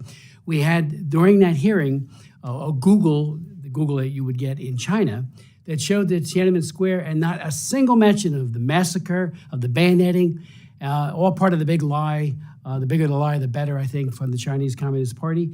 And they were all part of it. I pointed out that IBM, and I read a book called IBM and the Holocaust, and IBM then called my office and was complaining, very well footnoted, about how they helped the Gestapo go after individuals because they had very, very good capabilities. They shared it all with the Nazi Party and the Gestapo, and they found Jewish people and others who were unmentionables and obviously put him into concentration camps. So it was really what a telling, and here we have it being repeated now as it was in 2006 at this hearing.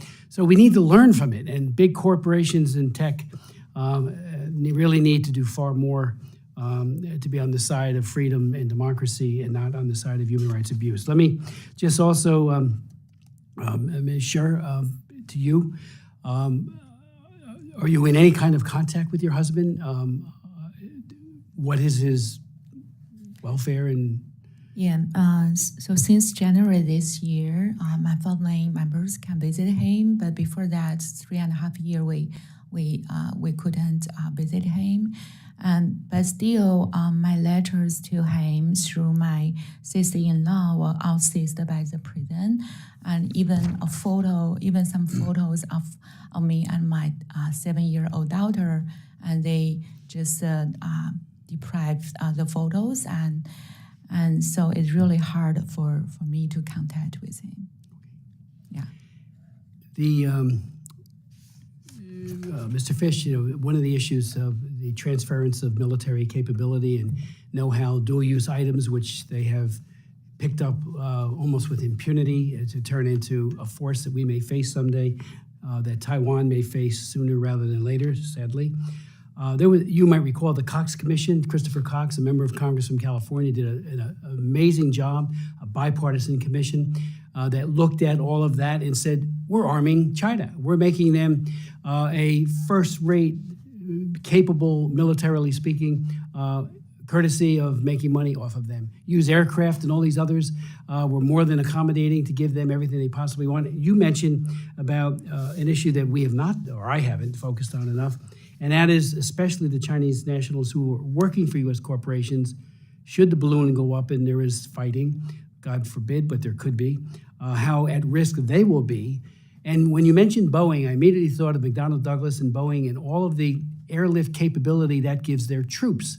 In the United States, our entire, whether it be American Airlines or United, should we go to war, they get pressed into service to move troops and materiel. Well, what do you think the Chinese will do with our aircraft that we sold them? And, this myopic view that so many have here, that just sell and, make a buck and move on. Well, that could be used to move troops as well. So you might want to speak to that issue, because Cox Commission was in the 1990s. Why haven't we learned? And again, on the data, if I could I look forward to reading your book. Your testimony was excellent. Your leadership is excellent. Maybe you could just elaborate a little more on what we could be doing to mitigate the damage, because it's, is it too far gone? I was sickened by the Gates interview with Xi Jinping. Xi Jinping ought to be at The Hague for crimes against humanity, not having Americans, business leaders in that case, and American politicians. I look at this in a bipartisan way. When Brent Scowcroft traveled to Beijing right after the Tiananmen Square massacre to assure the Chinese Communist Party, no problem here, I was shocked. He's a Republican, and I spoke out then. I feel similarly about the kowtowing that's going on by some in our government. Thankfully, our first witness is not in that group, Mr. Silvers, and is standing up strongly, but not enough people are. So maybe I could start with Mr. K. Freedom, if you just wanted to further comment. Yes, of course. Thank you. I think even just, bringing awareness is very important. But more than awareness, when we're in the locker room, we always say, let's play hard, let's play smart, let's have fun. And the coach comes in and says, well, don't just talk about it, be about it. So it is important for here to just talk about and bring awareness. But I think we need to figure out what can we do to help those people over there. And like you said, Chairman, this is a non-political issue. This is a human rights issue. So every part of the country needs to just help those people over there, because while we are living comfortably in this country, on the other side of the world, people are losing their lives, losing their homes, and losing their loved ones. So we gotta do whatever we can to help those people over there. So like I said, again, I'm not a politician, I'm an athlete. I still consider myself an athlete. So you guys know better than me for what we can do or not. But like I said, again, those people over there can't even breathe anymore. So we got to do whatever we can to help those people over there. I do hope you will inspire other NBA players, including the NBA Players Association, to stand with you. And you ought to be invited back based on your skill and your ability, and not the fact that you... Of course. Many athletes over there, sign contracts, not only NBA, but companies like Nike. I mean, just look at Nike. Nike, stands with Black Lives Matter in this country. They stand with LGBTQ community. They stand with no Asian hate, Latino community. But everybody knows about the slave laborers and sweatshops. They keep preaching about how important the social justice issues are, but when it comes to using slave labor, they are one of the biggest company that uses slave labor. So we gotta do whatever we can to put pressure on these companies. So, Thank you. of course, We will invite Nike as well. I love it. You sure? Yeah, last Saturday, we went to Home Depot, bring our kids. I have one daughter, she's 7-year-old. Every time she go to Home Depot with me, she will look around and see whether the Milwaukee gloves are still there. She even know exactly the 3 models made in the Hunan Chisan prison. And last Saturday, Daniel, another kid, whose father is Chinese human rights lawyer Chang Weiping, also detained in China, and they just moved to Minnesota, and we hosted them. And he also, he went Home Depot along with us, and he said, Auntie Shi, if you failed the lawsuit against the Milwaukee Toll, when I grow up, I will be a lawyer and I will do the lawsuit for you. He's only 10-year-old. How we proceed this information to the kids, but my daughter also know, don't buy Nike because they are using slave labor. Because their daddy are good human rights activists in China. So I really encourage them to, continue to think positively and continue know God love us and God have justice. But every time it's just a feel heartbroken, talking with the hard issues with our kids. So we need to take some action now, and we hope all the products made by forced labor in China need be banned immediately, and also we hope the companies should be accountable for that. Thank you. Mr. Fisher. Thank you. That was an excellent point about the military. Companies complain about regulations, but sometimes they love them because they can hide behind them. And so having a regulation or a law that restricts the ability of American companies to support the PLA, to enter into joint ventures with the PLA, or to source from PLA-owned factories will be a massive compliance headache, but it will also allow major US companies to say, listen, I still want to do business in China, I just have to follow US laws, so I have to reduce my investment in the PLA, I have to move out from all of these issues. And it's a compromise and it's a way to work, and I think the UFLPA is a very excellent model for that. I'll make another point about Scope 3 emissions, which are basically emissions that a company makes throughout its life cycle. You brought up the great example of cobalt mining in the DRC. For so many companies, Scope 3 is just China. They have such massive manufacturing presences there. So regardless of which side of the aisle you are on climate change, forcing more environmental transparency forces companies to disclose how exposed they are to China and the Chinese market. And it's another way of both increasing transparency and raising the cost of investment in China. Thank you, Mr. Fish. Ms. Kokas. Thank you so much, Chairman Smith, and thank you for that excellent question. So to your final question of are we too far gone? I teach a class called The Data Ethics of TikTok at the University of Virginia, and I have our students read the TikTok Terms of Service, and they read it, they get very depressed, but then they still stay on TikTok. And this is their question is, what can we do? And one of the answers is we need systemic regulation so that these are not decisions that 18-year-olds have to make by themselves while reading terms of service ad nauseum. And also one of the things we talk about is the importance of mitigation strategies. So no, we're not going to solve the issue of data trafficking and international data transfers. It's just like probably in the forced labor context, we were just talking about the de minimis issue and how it's very difficult to resolve it. But does that mean we don't try to mitigate? No, we keep working. And so some low-hanging fruit includes joining or rejoining trade agreements like the CPTPP, which China is trying to join and Taiwan is trying to join and has data transfer agreements, enhancing reporting requirements for companies through existing mechanisms like the Securities Exchange Commission. Where are they storing their data? How are they transferring it? National security data privacy, we've had some movement in this direction. So the American Data Privacy and Protection Act was introduced last year, and there were admittedly problems with it, but it's a step forward. And right now, the US is so behind our allies and partners in a lot of these issues in terms of data privacy and protection that we can't even come to consensus with the people that we normally agree with things on.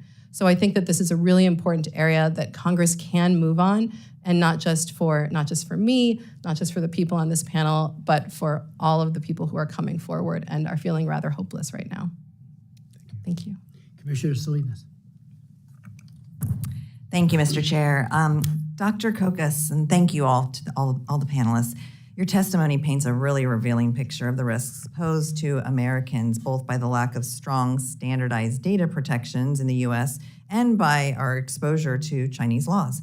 And clearly, Congress has its work cut out for us to ensure that we're able to protect Americans' data. In fact, we just saw a data breach in Oregon of almost our entire DMV system, so about 3 million Oregonians, nearly the entire population of the state.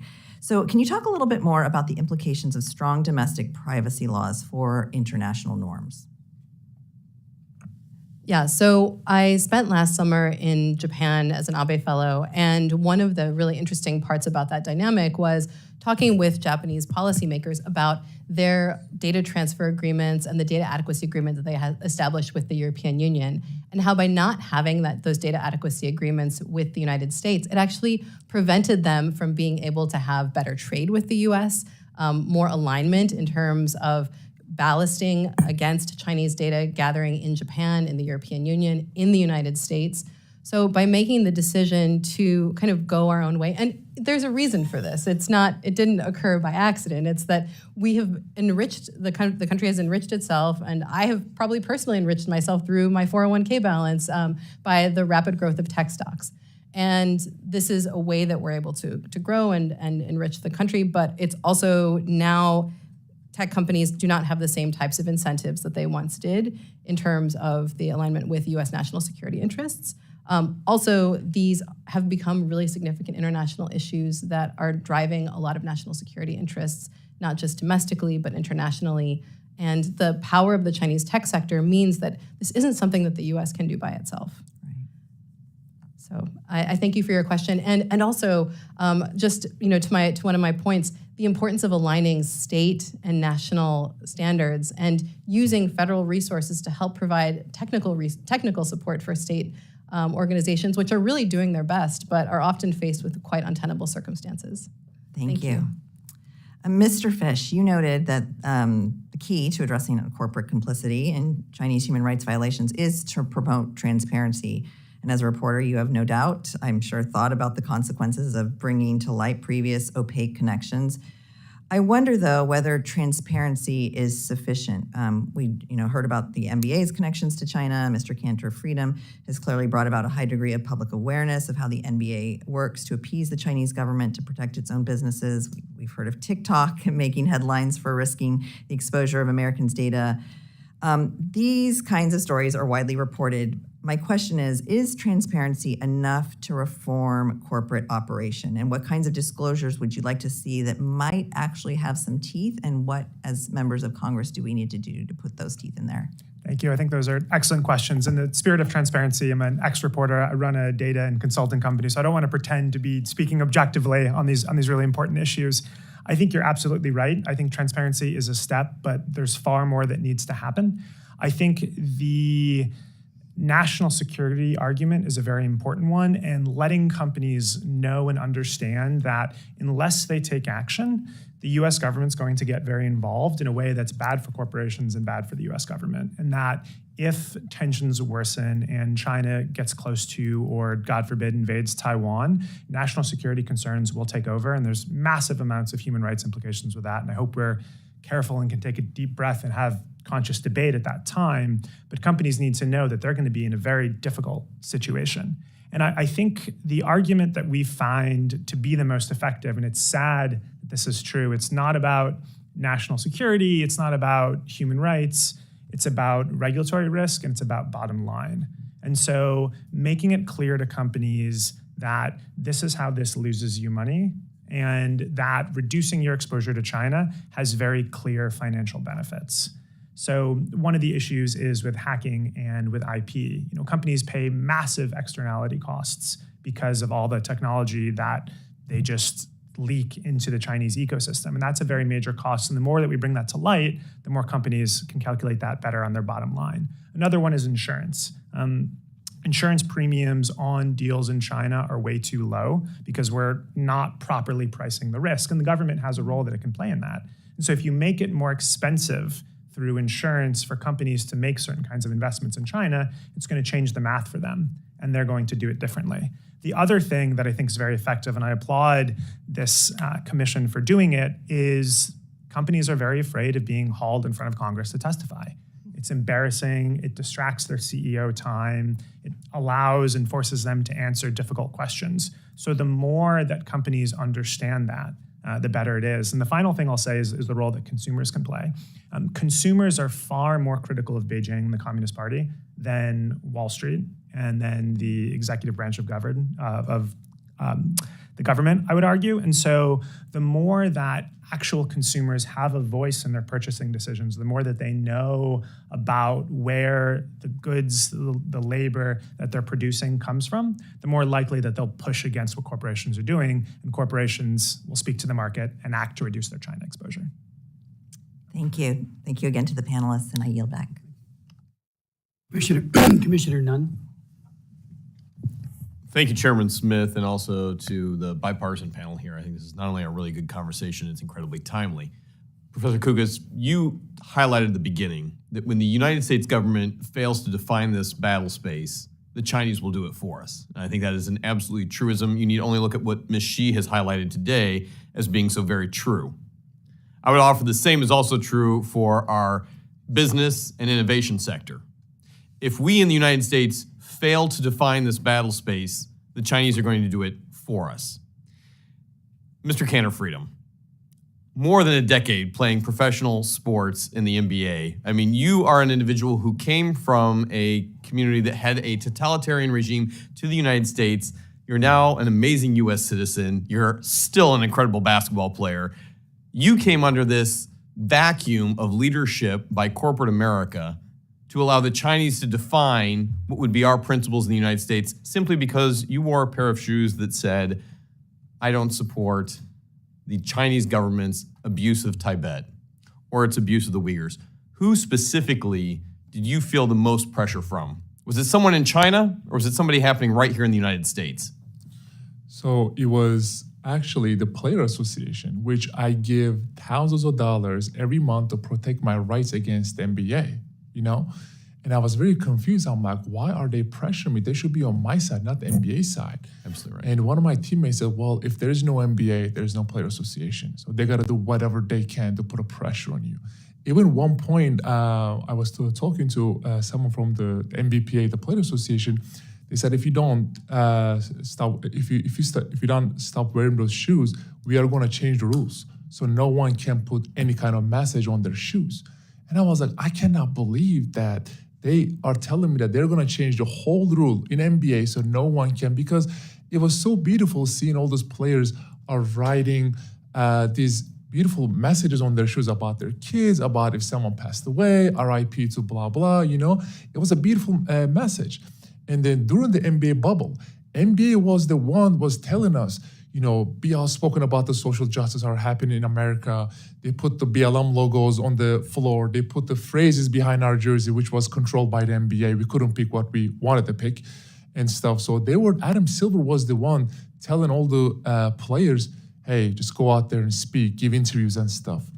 And all of a sudden, when the topic was China, you know, they were just all silent and they were just going against what I was saying, which was non-political, you know.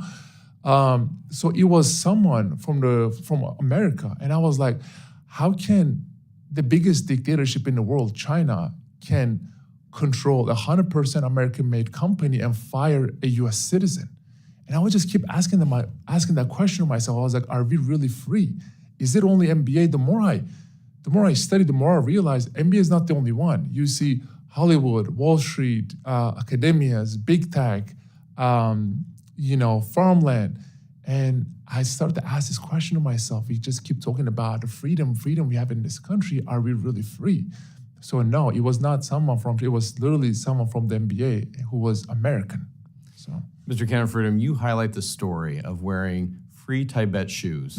As an amazing NBA player, you were didn't play a single game when you wore those shoes. And within 24 minutes of that game alone, the Chinese government said they were going to pull all Boston Celtics games. And as a result, the NBA basically not only pressured you, but gave, one, the Boston Celtics a horrible loss. Two, deprived the people of China a great opportunity to see not only a great game, but really give an on-ramp for more Chinese to see what is true and great about America, our freedom of speech. But three, perhaps worst of all, we saw an American institution who wraps itself in the flag and is proud to stand on every social issue for the voice of, as you highlighted, our First Amendment freedom of speech rights, but then muzzles our own American population because of a hopeful pot of money coming out of China to keep them going. This is frustrating not only on multiple levels, and Mr. Fish has highlighted this. This is the soft power that China controls all over the world. But to have it come home to roost here in the United States puts us in a highly detrimental place, Mr. Chairman. And I appreciate that this commission is really looking at what the Chinese have done to subvert our own basic freedoms in the U.S., as they've done in Ms. Xi's case back home. I want to speak very specifically now on a couple of issues that are of acute interest. Professor, you know, I'm an information operations warfare officer with the U.S. Air Force. One of the things that we have looked at specifically is this relationship that China has tried to manipulate the battle space, specifically in the digital sector. Can you please speak about some of these emerging technologies, specifically artificial intelligence, blockchain with China's blockchain-based service network, their consumer-facing applications, as you highlighted, TikTok here domestically, but WeChat domestically in China, and the contribution of the Chinese Communist Party's global surveillance state for data collection and how it's manipulating? It's a lot. But I love it. It's a great question. I won't be able to answer it all today right here, but I'll do my best. So I like to think about this in 3 different levels. So on one hand, the risk that kind of comes up most commonly is the risk to individuals. So like what's happening when I'm being surveilled? I would argue that this is actually kind of the smaller level. We can kind of even put that aside because most people are not that interesting. Maybe members of this committee, but most people are not. Then there's this level of economic competitiveness. So it's the fact that there's this asymmetrical trade in data between the US and China. So companies like ByteDance and the companies like TikTok can operate in the US, but equivalent firms cannot operate in China. So there's data that companies in the US are able to gather and then as a result, Chinese firms are able to outcompete US firms in the US. So this is an economic competitiveness risk, which then feeds into also this, when we talk about the communication space, the movement out of kind of a creation of controlled communication environments where we don't actually know precisely what the terms of service mean, what the long-term implications are, and there aren't really mechanisms in the US to prevent private companies from executing on their own terms of service. Right. So in the event that this changes our communication environment, there's very little that we can do. Now, in the context of something like WeChat, people who start WeChat accounts in China and then continue using them in the US, there was a Citizen Lab report that noted that Chinese registered accounts, and even those that switch to international numbers, can still be subject to Chinese terms of service. So we are already seeing this kind of expansive censorship and expansive use of Chinese government extraterritorial oversight in a US context. Now, when we think about the long-term issues of things like generative AI, this asymmetrical trade becomes particularly important because these firms, as a result of civil-military fusion, are pressured by the Chinese government and can be pressured by the PLA to share their insights to be able to develop new tools in a wide range of different areas, from health to communication to financial services. And these not only outcompete, but they also have dual uses. So one area that I thought was very interesting that I couldn't do a lot of research on because of my lack of clearance was the precision medicine industry and the investment of Chinese firms in the precision medicine industry in the US, and the development not just of new precision medicine tools, but of potentially bioweapons in the long term. So that's something that I would, in your context, perhaps look at in greater depth. Both enlightening and frightening at the same time. Thank you. The other area that you highlighted here is the unseen, or the uneven, I will say, enforcement by the CCP. Here in the United States, at least you have the ability to go in front of a court and have your day. For a recent series of raids done by the Chinese Communist Party on U.S. financial sectors, I'm talking here Bain, Mintz Capital, these growing hostilities, some American companies doing business in China are recognizing that their future there is short-term if they don't completely abdicate to Chinese rules of enforcement. Talk to us about how that is not only a bludgeon to basically force U.S. companies to give up their American principles, but it's also becoming a very dangerous tool that those who are doing business within China are going to be sacrificing, their long-term capital, no longer being U.S. institutions, but really Chinese institutions that happen to operate in the United States. So this is a really important point. And again, I'm happy to discuss in greater depth, but I think that we need to think about this on a couple of different levels. First of all, it's the role that individuals play. So individuals now post-COVID face significant checks on their ability to move. So COVID checks require you to share your passport number or your residence permit, your Chinese bank account number. So to be able to do anything, like be able to go into a cab or rent a scooter or purchase something, you have to be able to follow these checks and be able to submit yourself to this type of surveillance. So people who are working for those companies, both foreigners and Chinese people, in order to continue to exist within a Chinese context, have to follow the essentially most conservative versions of these rules in order to continue to operate. Now, one of the things in talking with people from the American Chamber of Commerce that's been very revealing is that in a lot of situations, it's not actually possible for companies to follow all Chinese laws at the same time. So they're inevitably violating some laws. So as a result, there's always the potential of a crackdown somewhere. And as we're seeing increasing increasingly vague laws. So we just have this espionage law that came out on July 1st that apply to companies in addition to data security and oversight regulations. This increases the difficulty for companies to operate and to be able to operate legally. And I don't know what that looks like for the future and what types of decisions companies have to make in order to maintain their presence in the Chinese market. So I would say that this is an area where enhanced reporting requirements, particularly for Chinese investments, become really important so that at a very minimum, those decisions are more visible. Professor Kugas, I think that those are exceptional recommendations. The areas where I think this commission can be very effective too is holding the transparency. Look, this has got to be a team fight. We have the opportunity to stand for American principles with the U.S. government, with the American people.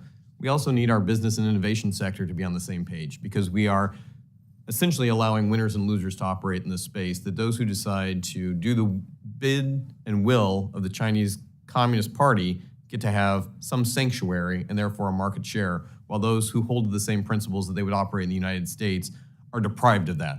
As a result, we're enfranchising the bad behavior of a few corporations who exploit humans, who torture individuals, who sacrifice American principles so that they can get a market advantage over those who are doing the right thing. I think transparency is a huge part of what this is. And I thank the chairman for bringing this forward in a bipartisan way. I hope those companies have the opportunity to come here and justify their existence as well. Thank you very much, panel. Thank you, Commissioner Nunn, so very much. Ms. Waxton, I think you're still online. I'm still here. Thank you very much, Mr. Chairman. Good to see everybody. Thank you so much for coming today. This has been very, very enlightening very enlightening discussions. I'm really glad to have been here for it.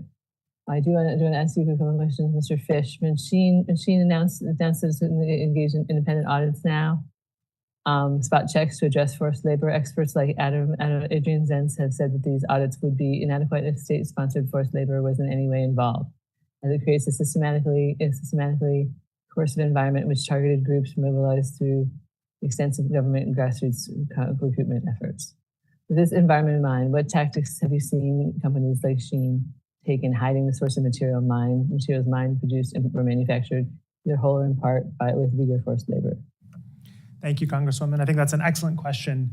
You cannot do audits in China today anymore. It is not safe. You don't get concrete information, and you're putting often your Chinese staff in danger. So when you hire a company in China to go do an audit, you're sending someone to a plant and you're incentivizing them to lie. Because what if they go to a plant and they find forced labor, and they know that if they talk out about it, maybe they'll be in danger, or their families or their friends or their children.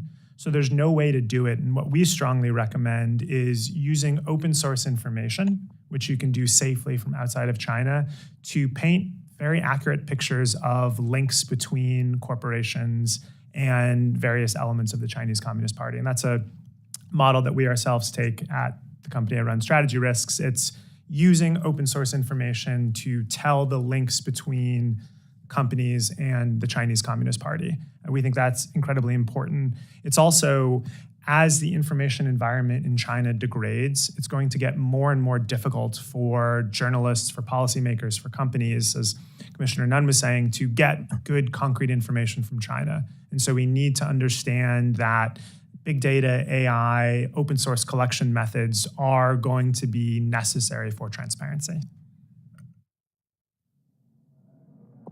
Thank you very much for that answer. One other question. In your testimony, you said that we need to require corporations to disclose their exposures to China. But companies in their filings to the SEC often don't break out their China revenue, hiding behind broader categories like Asia. More information investors, regulators, and citizens have about how American companies are exposed in China, the better. One of the reasons that I'll be reintroducing my Uyghur Forced Labor Disclosure Act, which passed in the 116th Congress with bipartisan support. A lot of my colleagues believe that issuers should only be required to disclose information that's material, and they already are obliged to disclose it, and they don't think that this is material. Please explain why it's important that, that corporations disclose their financial ties to China, including their supply chains. That's an excellent point. It's, for so many companies, the most important market outside of the United States, and for some even more important than the United States. And so the idea that not giving a full picture on your most important market or one of your most important markets is just beyond me. I think another thing that companies do to hide behind this is they don't clarify whether or not when they say China, they're including Hong Kong or Macau or Taiwan. And so I think requiring clarity there as well is incredibly important, so that when companies say Greater China or China, what exactly are they saying? Because there's a real need for investors to make material decisions based on what their exposure is. So I applaud you, Congresswoman, for pushing on this issue. Thank you very much, Mr. Fish. And I would applaud you for your change of heart that you've had as you progressed through your career. Please talk a little bit about how you came to that, how you came to the conclusion that you wanted to fight for good rather than be a part of the problem. If you could talk a little bit about that, that'd be great. Thank you. I love that question. That's a fun one to answer. So I lived in Beijing for 6 years. I was a journalist, and it's hard to blame anything but naivete. So when you're living in Beijing, you think the way things are the way things are supposed to be. You bask in that environment. And it was only coming back to the States and seeing prominent Americans talk about China, not like Chinese people do, which is incredibly diverse and fascinating, but like the Communist Party. So they would say things like, China has 5,000 years of history, China only wants peace, China has lifted hundreds of millions of people out of poverty, and you wonder, why are they just repeating Chinese propaganda?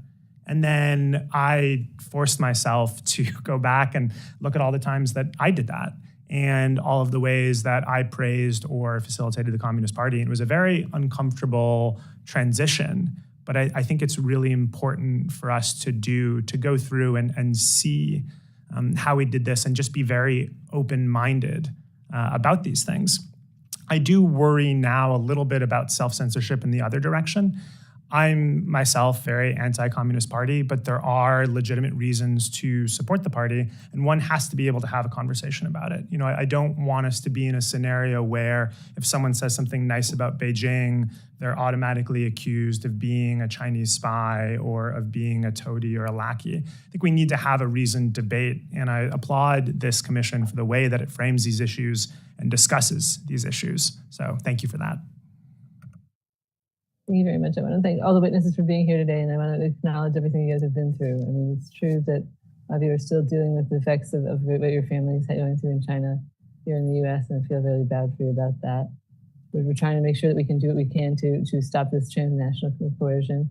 Thank you so much. And even Professor Kokos, I think that you too, even as somebody who may not be considered very interesting, I'm sure you feel very interesting to the Chinese Communist Party. So I would say, lock down all your devices, please.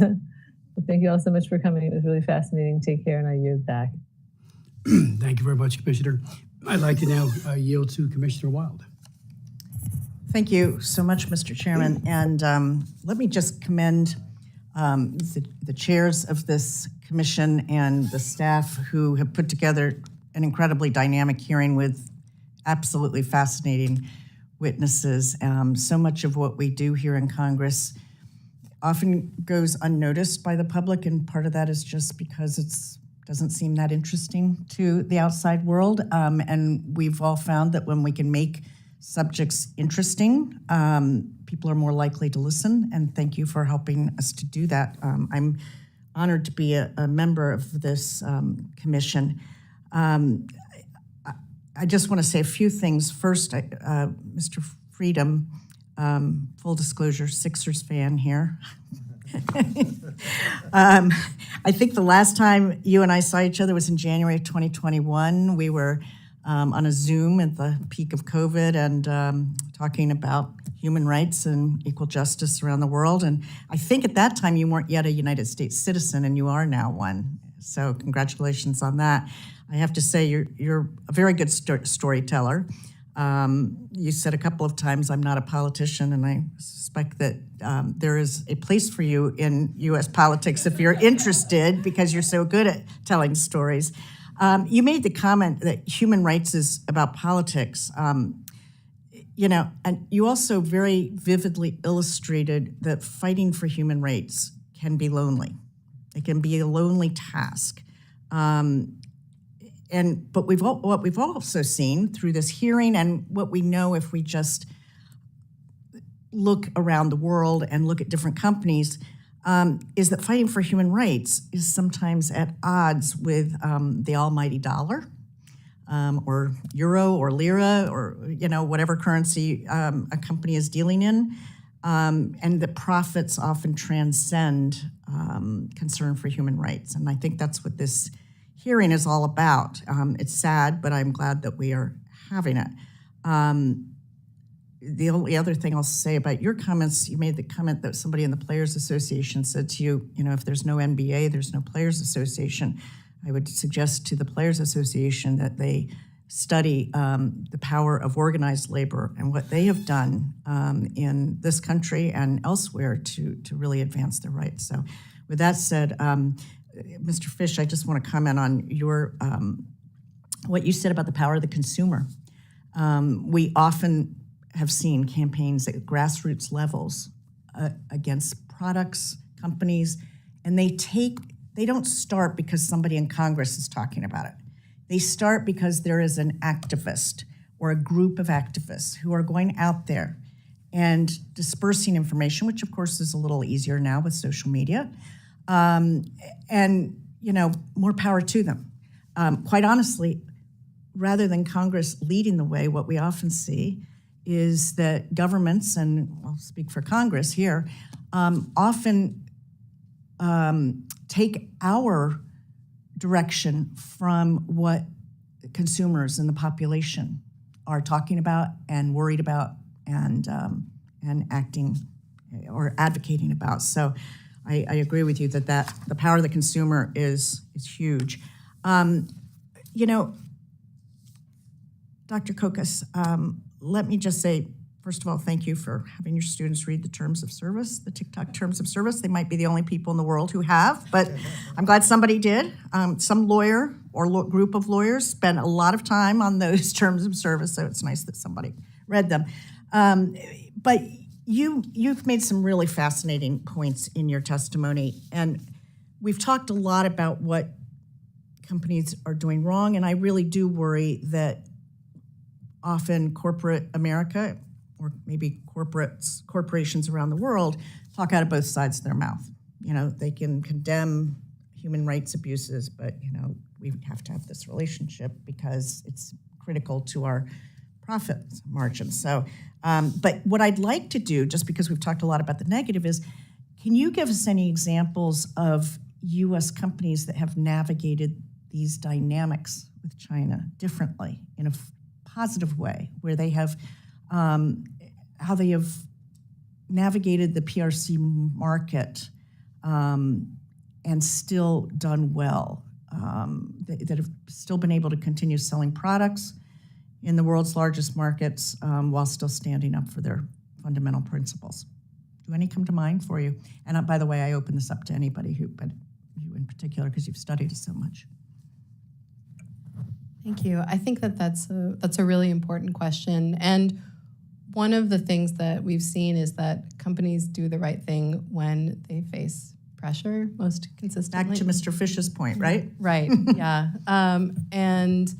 And this isn't just pressure internationally, but also pressures from their consumers. So the Top Gun case that I discussed, there was a huge outcry after Tom Cruise's bomber jacket had the Taiwan flag and the Japanese flag obscured, and then eventually Tencent pulled out. So there was less financial incentive for the film to move forward, making those statements. So I think really shining a light on things becomes really important, and that's one of the reasons why I have my students read the terms of service, so that at a very minimum they know what's happening, and that's why I think hearings like this are so important. And also transparent reporting requirements that are easy for consumers to read and that occur quarterly are the sort of things that companies have to respond to. Now, I would urge that that there are already existing statutes in place, there are already existing reporting requirements that just could be tweaked. The other thing that I think is useful is to look at things like ESG indices that help to, and this isn't something that Congress would do, but it's something that Congress could support, where when we enhance reporting requirements, there's a way to actually financially reward companies that are involved in those particular indices. So I think Mr. Fish is ready to go, so I'll let him. Go ahead. Thank you. I think that's an excellent question. So we rank companies on their China exposure, and I can say with almost certainty that the company that has the lowest China exposure doesn't want people to know that. And I do hope with the new And regulatory why is environment, that? Why do they not want people to know that? because some investor, some board member, some business tie they have will see that and then perhaps get angry and get upset. It's actually very fundamental with the NBA as well. So we did a big project with ESPN ranking NBA team owners on their China exposure, and we found that a lot of the pressure came not from the team itself, but from the owner. It's very similar with Hollywood too. It's not just that this film offended Beijing or kowtowed to Beijing. It's that someone involved with the making of the film or the parent company or the studio thought that this could jeopardize their business relationship. And so there's no, we rank on a scale from 0 to 100, and there's no 0. There's no company that has no exposure to China. I mean, we are in a very entwined world. We, in 2019, traded 25 times more with China than we did with Russia. The number is much higher now. And so where we are in this very messy process is we are decoupling, we are de-risking, we are moving in that direction so that hopefully in 6 months or a year, if tensions continue to go the way they're going, there will be companies that can stand up and proudly say, yes, I have removed my China exposure, and this makes me a healthier company, more responsible to my shareholders and to my consumers. Well, thank you.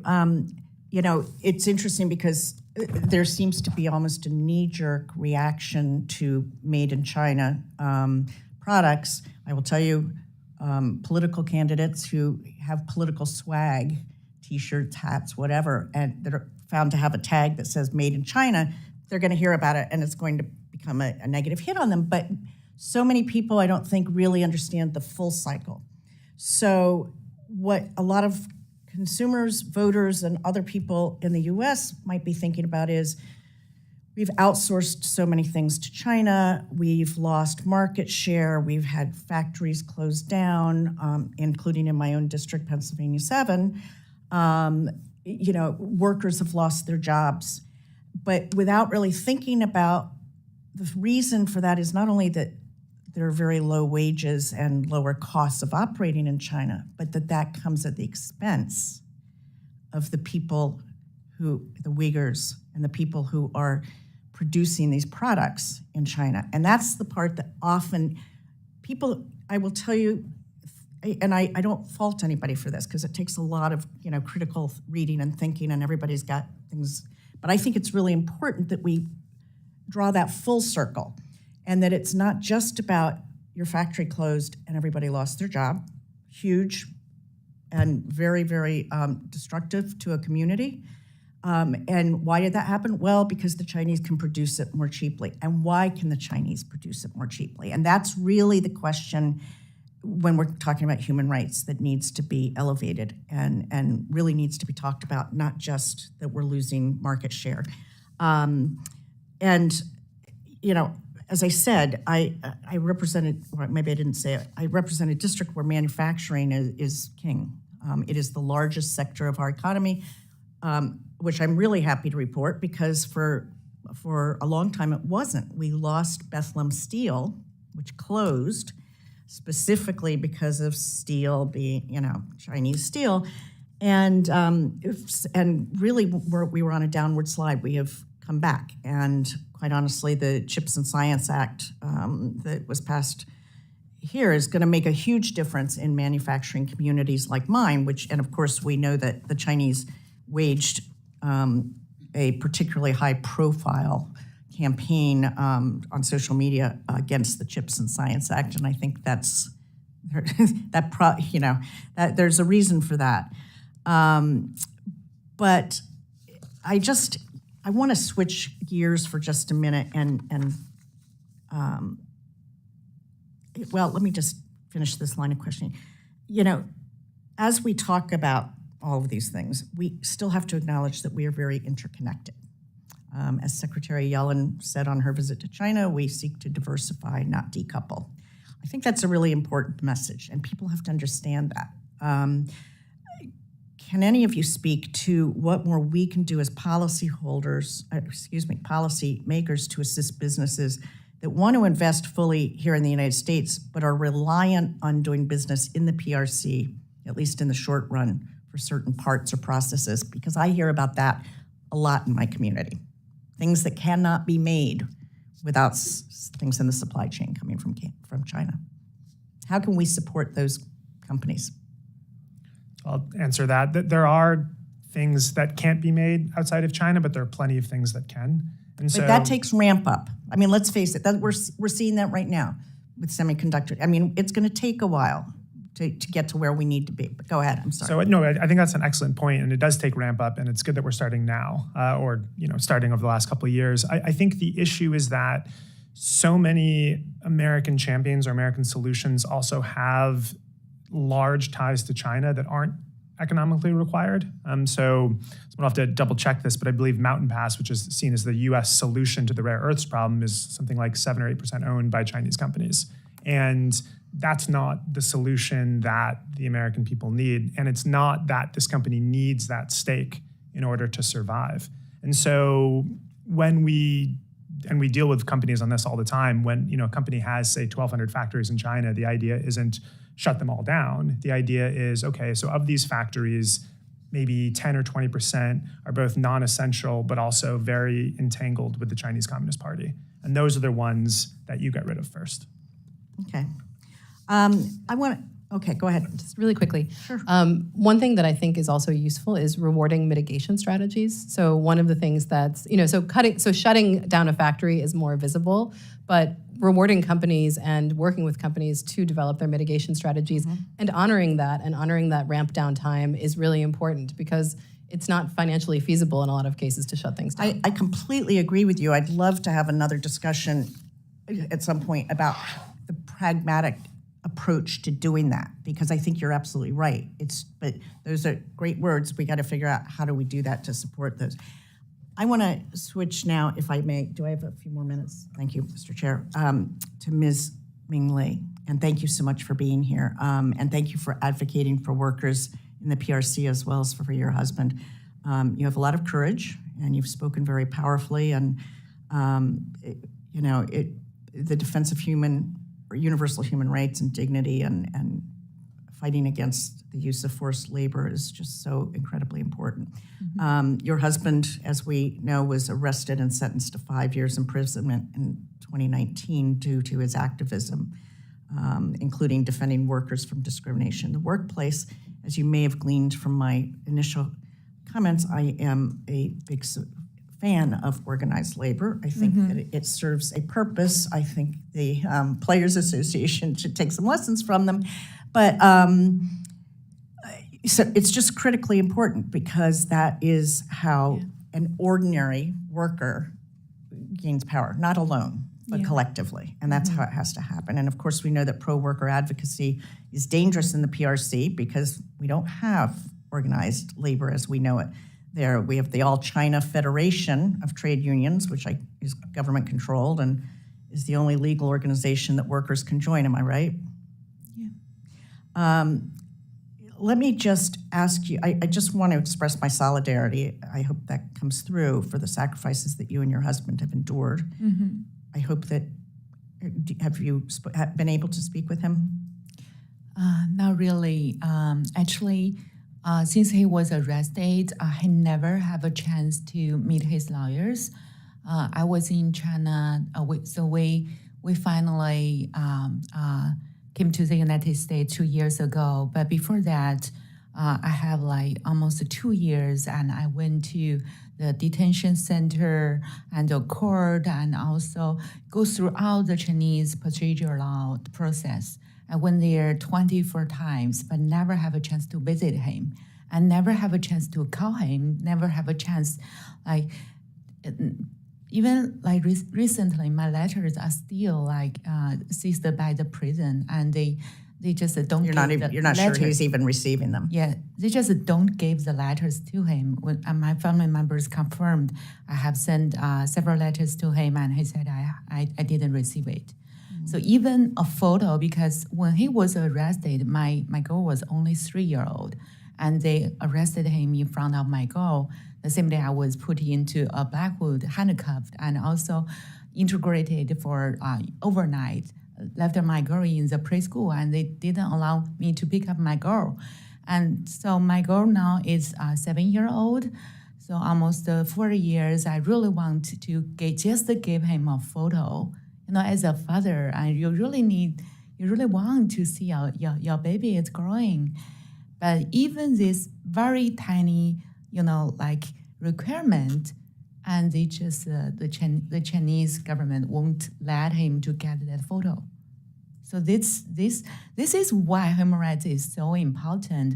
I also work in the business area, and my job is to be the global e-commerce director, and I also run the supply chain director for 1 year. I know all of the the business area, but the point here is don't ask the company about the profit, don't ask about the expense. Just ask them one question. As a human, where is human rights? If we don't have human rights, we lose freedom. So Well, I think, I have to say, I think that is the Yeah. exact point of this commission. yes, I'm grateful that it was created and exists. The challenge is, that's too soft a word, but what your husband has gone through, what you have gone through, what your daughter has gone through,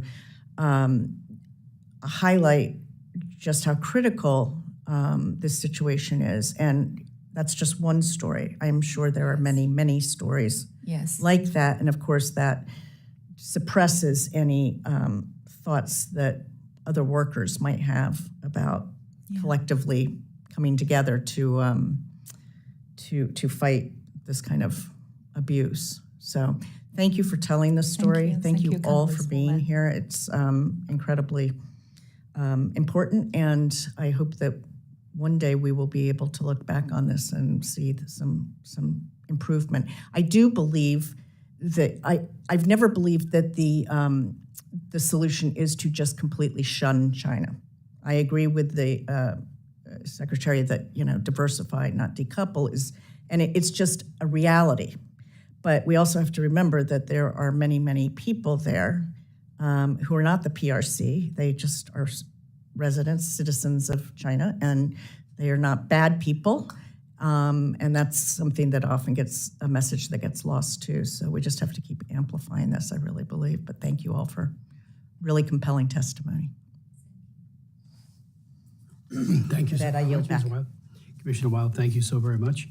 And I too would agree with what my friend and colleague has just said about our argument is not with the people of China, it's with the oppressors. We stand with the oppressed, not the oppressors. And the Chinese Communist Party are the oppressors. So I thank all of you for your extraordinary testimony. If there's anything you would like to add before we end this hearing? If not, I would ask unanimous consent that Jim McGovern, our ranking member on the House side, that his comments be made a part of the record. Also, Sarah Cook, who is the senior advisor on China, Hong Kong, and Taiwan for Freedom House.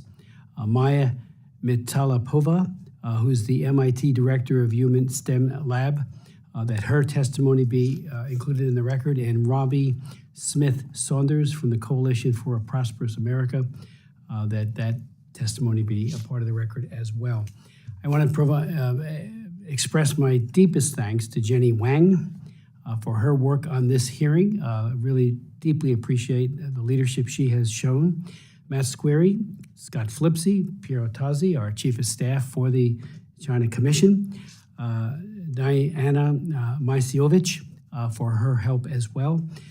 These hearings are, there are many, many witnesses who could be here. I think we've got the best of the best who have given us insights and information that is actionable, and I can't thank you enough for that. We will continue this series of corporate complicity by inviting the corporations themselves to be here, including Nike, the NBA Players Association, and others, of course, Milwaukee Tool.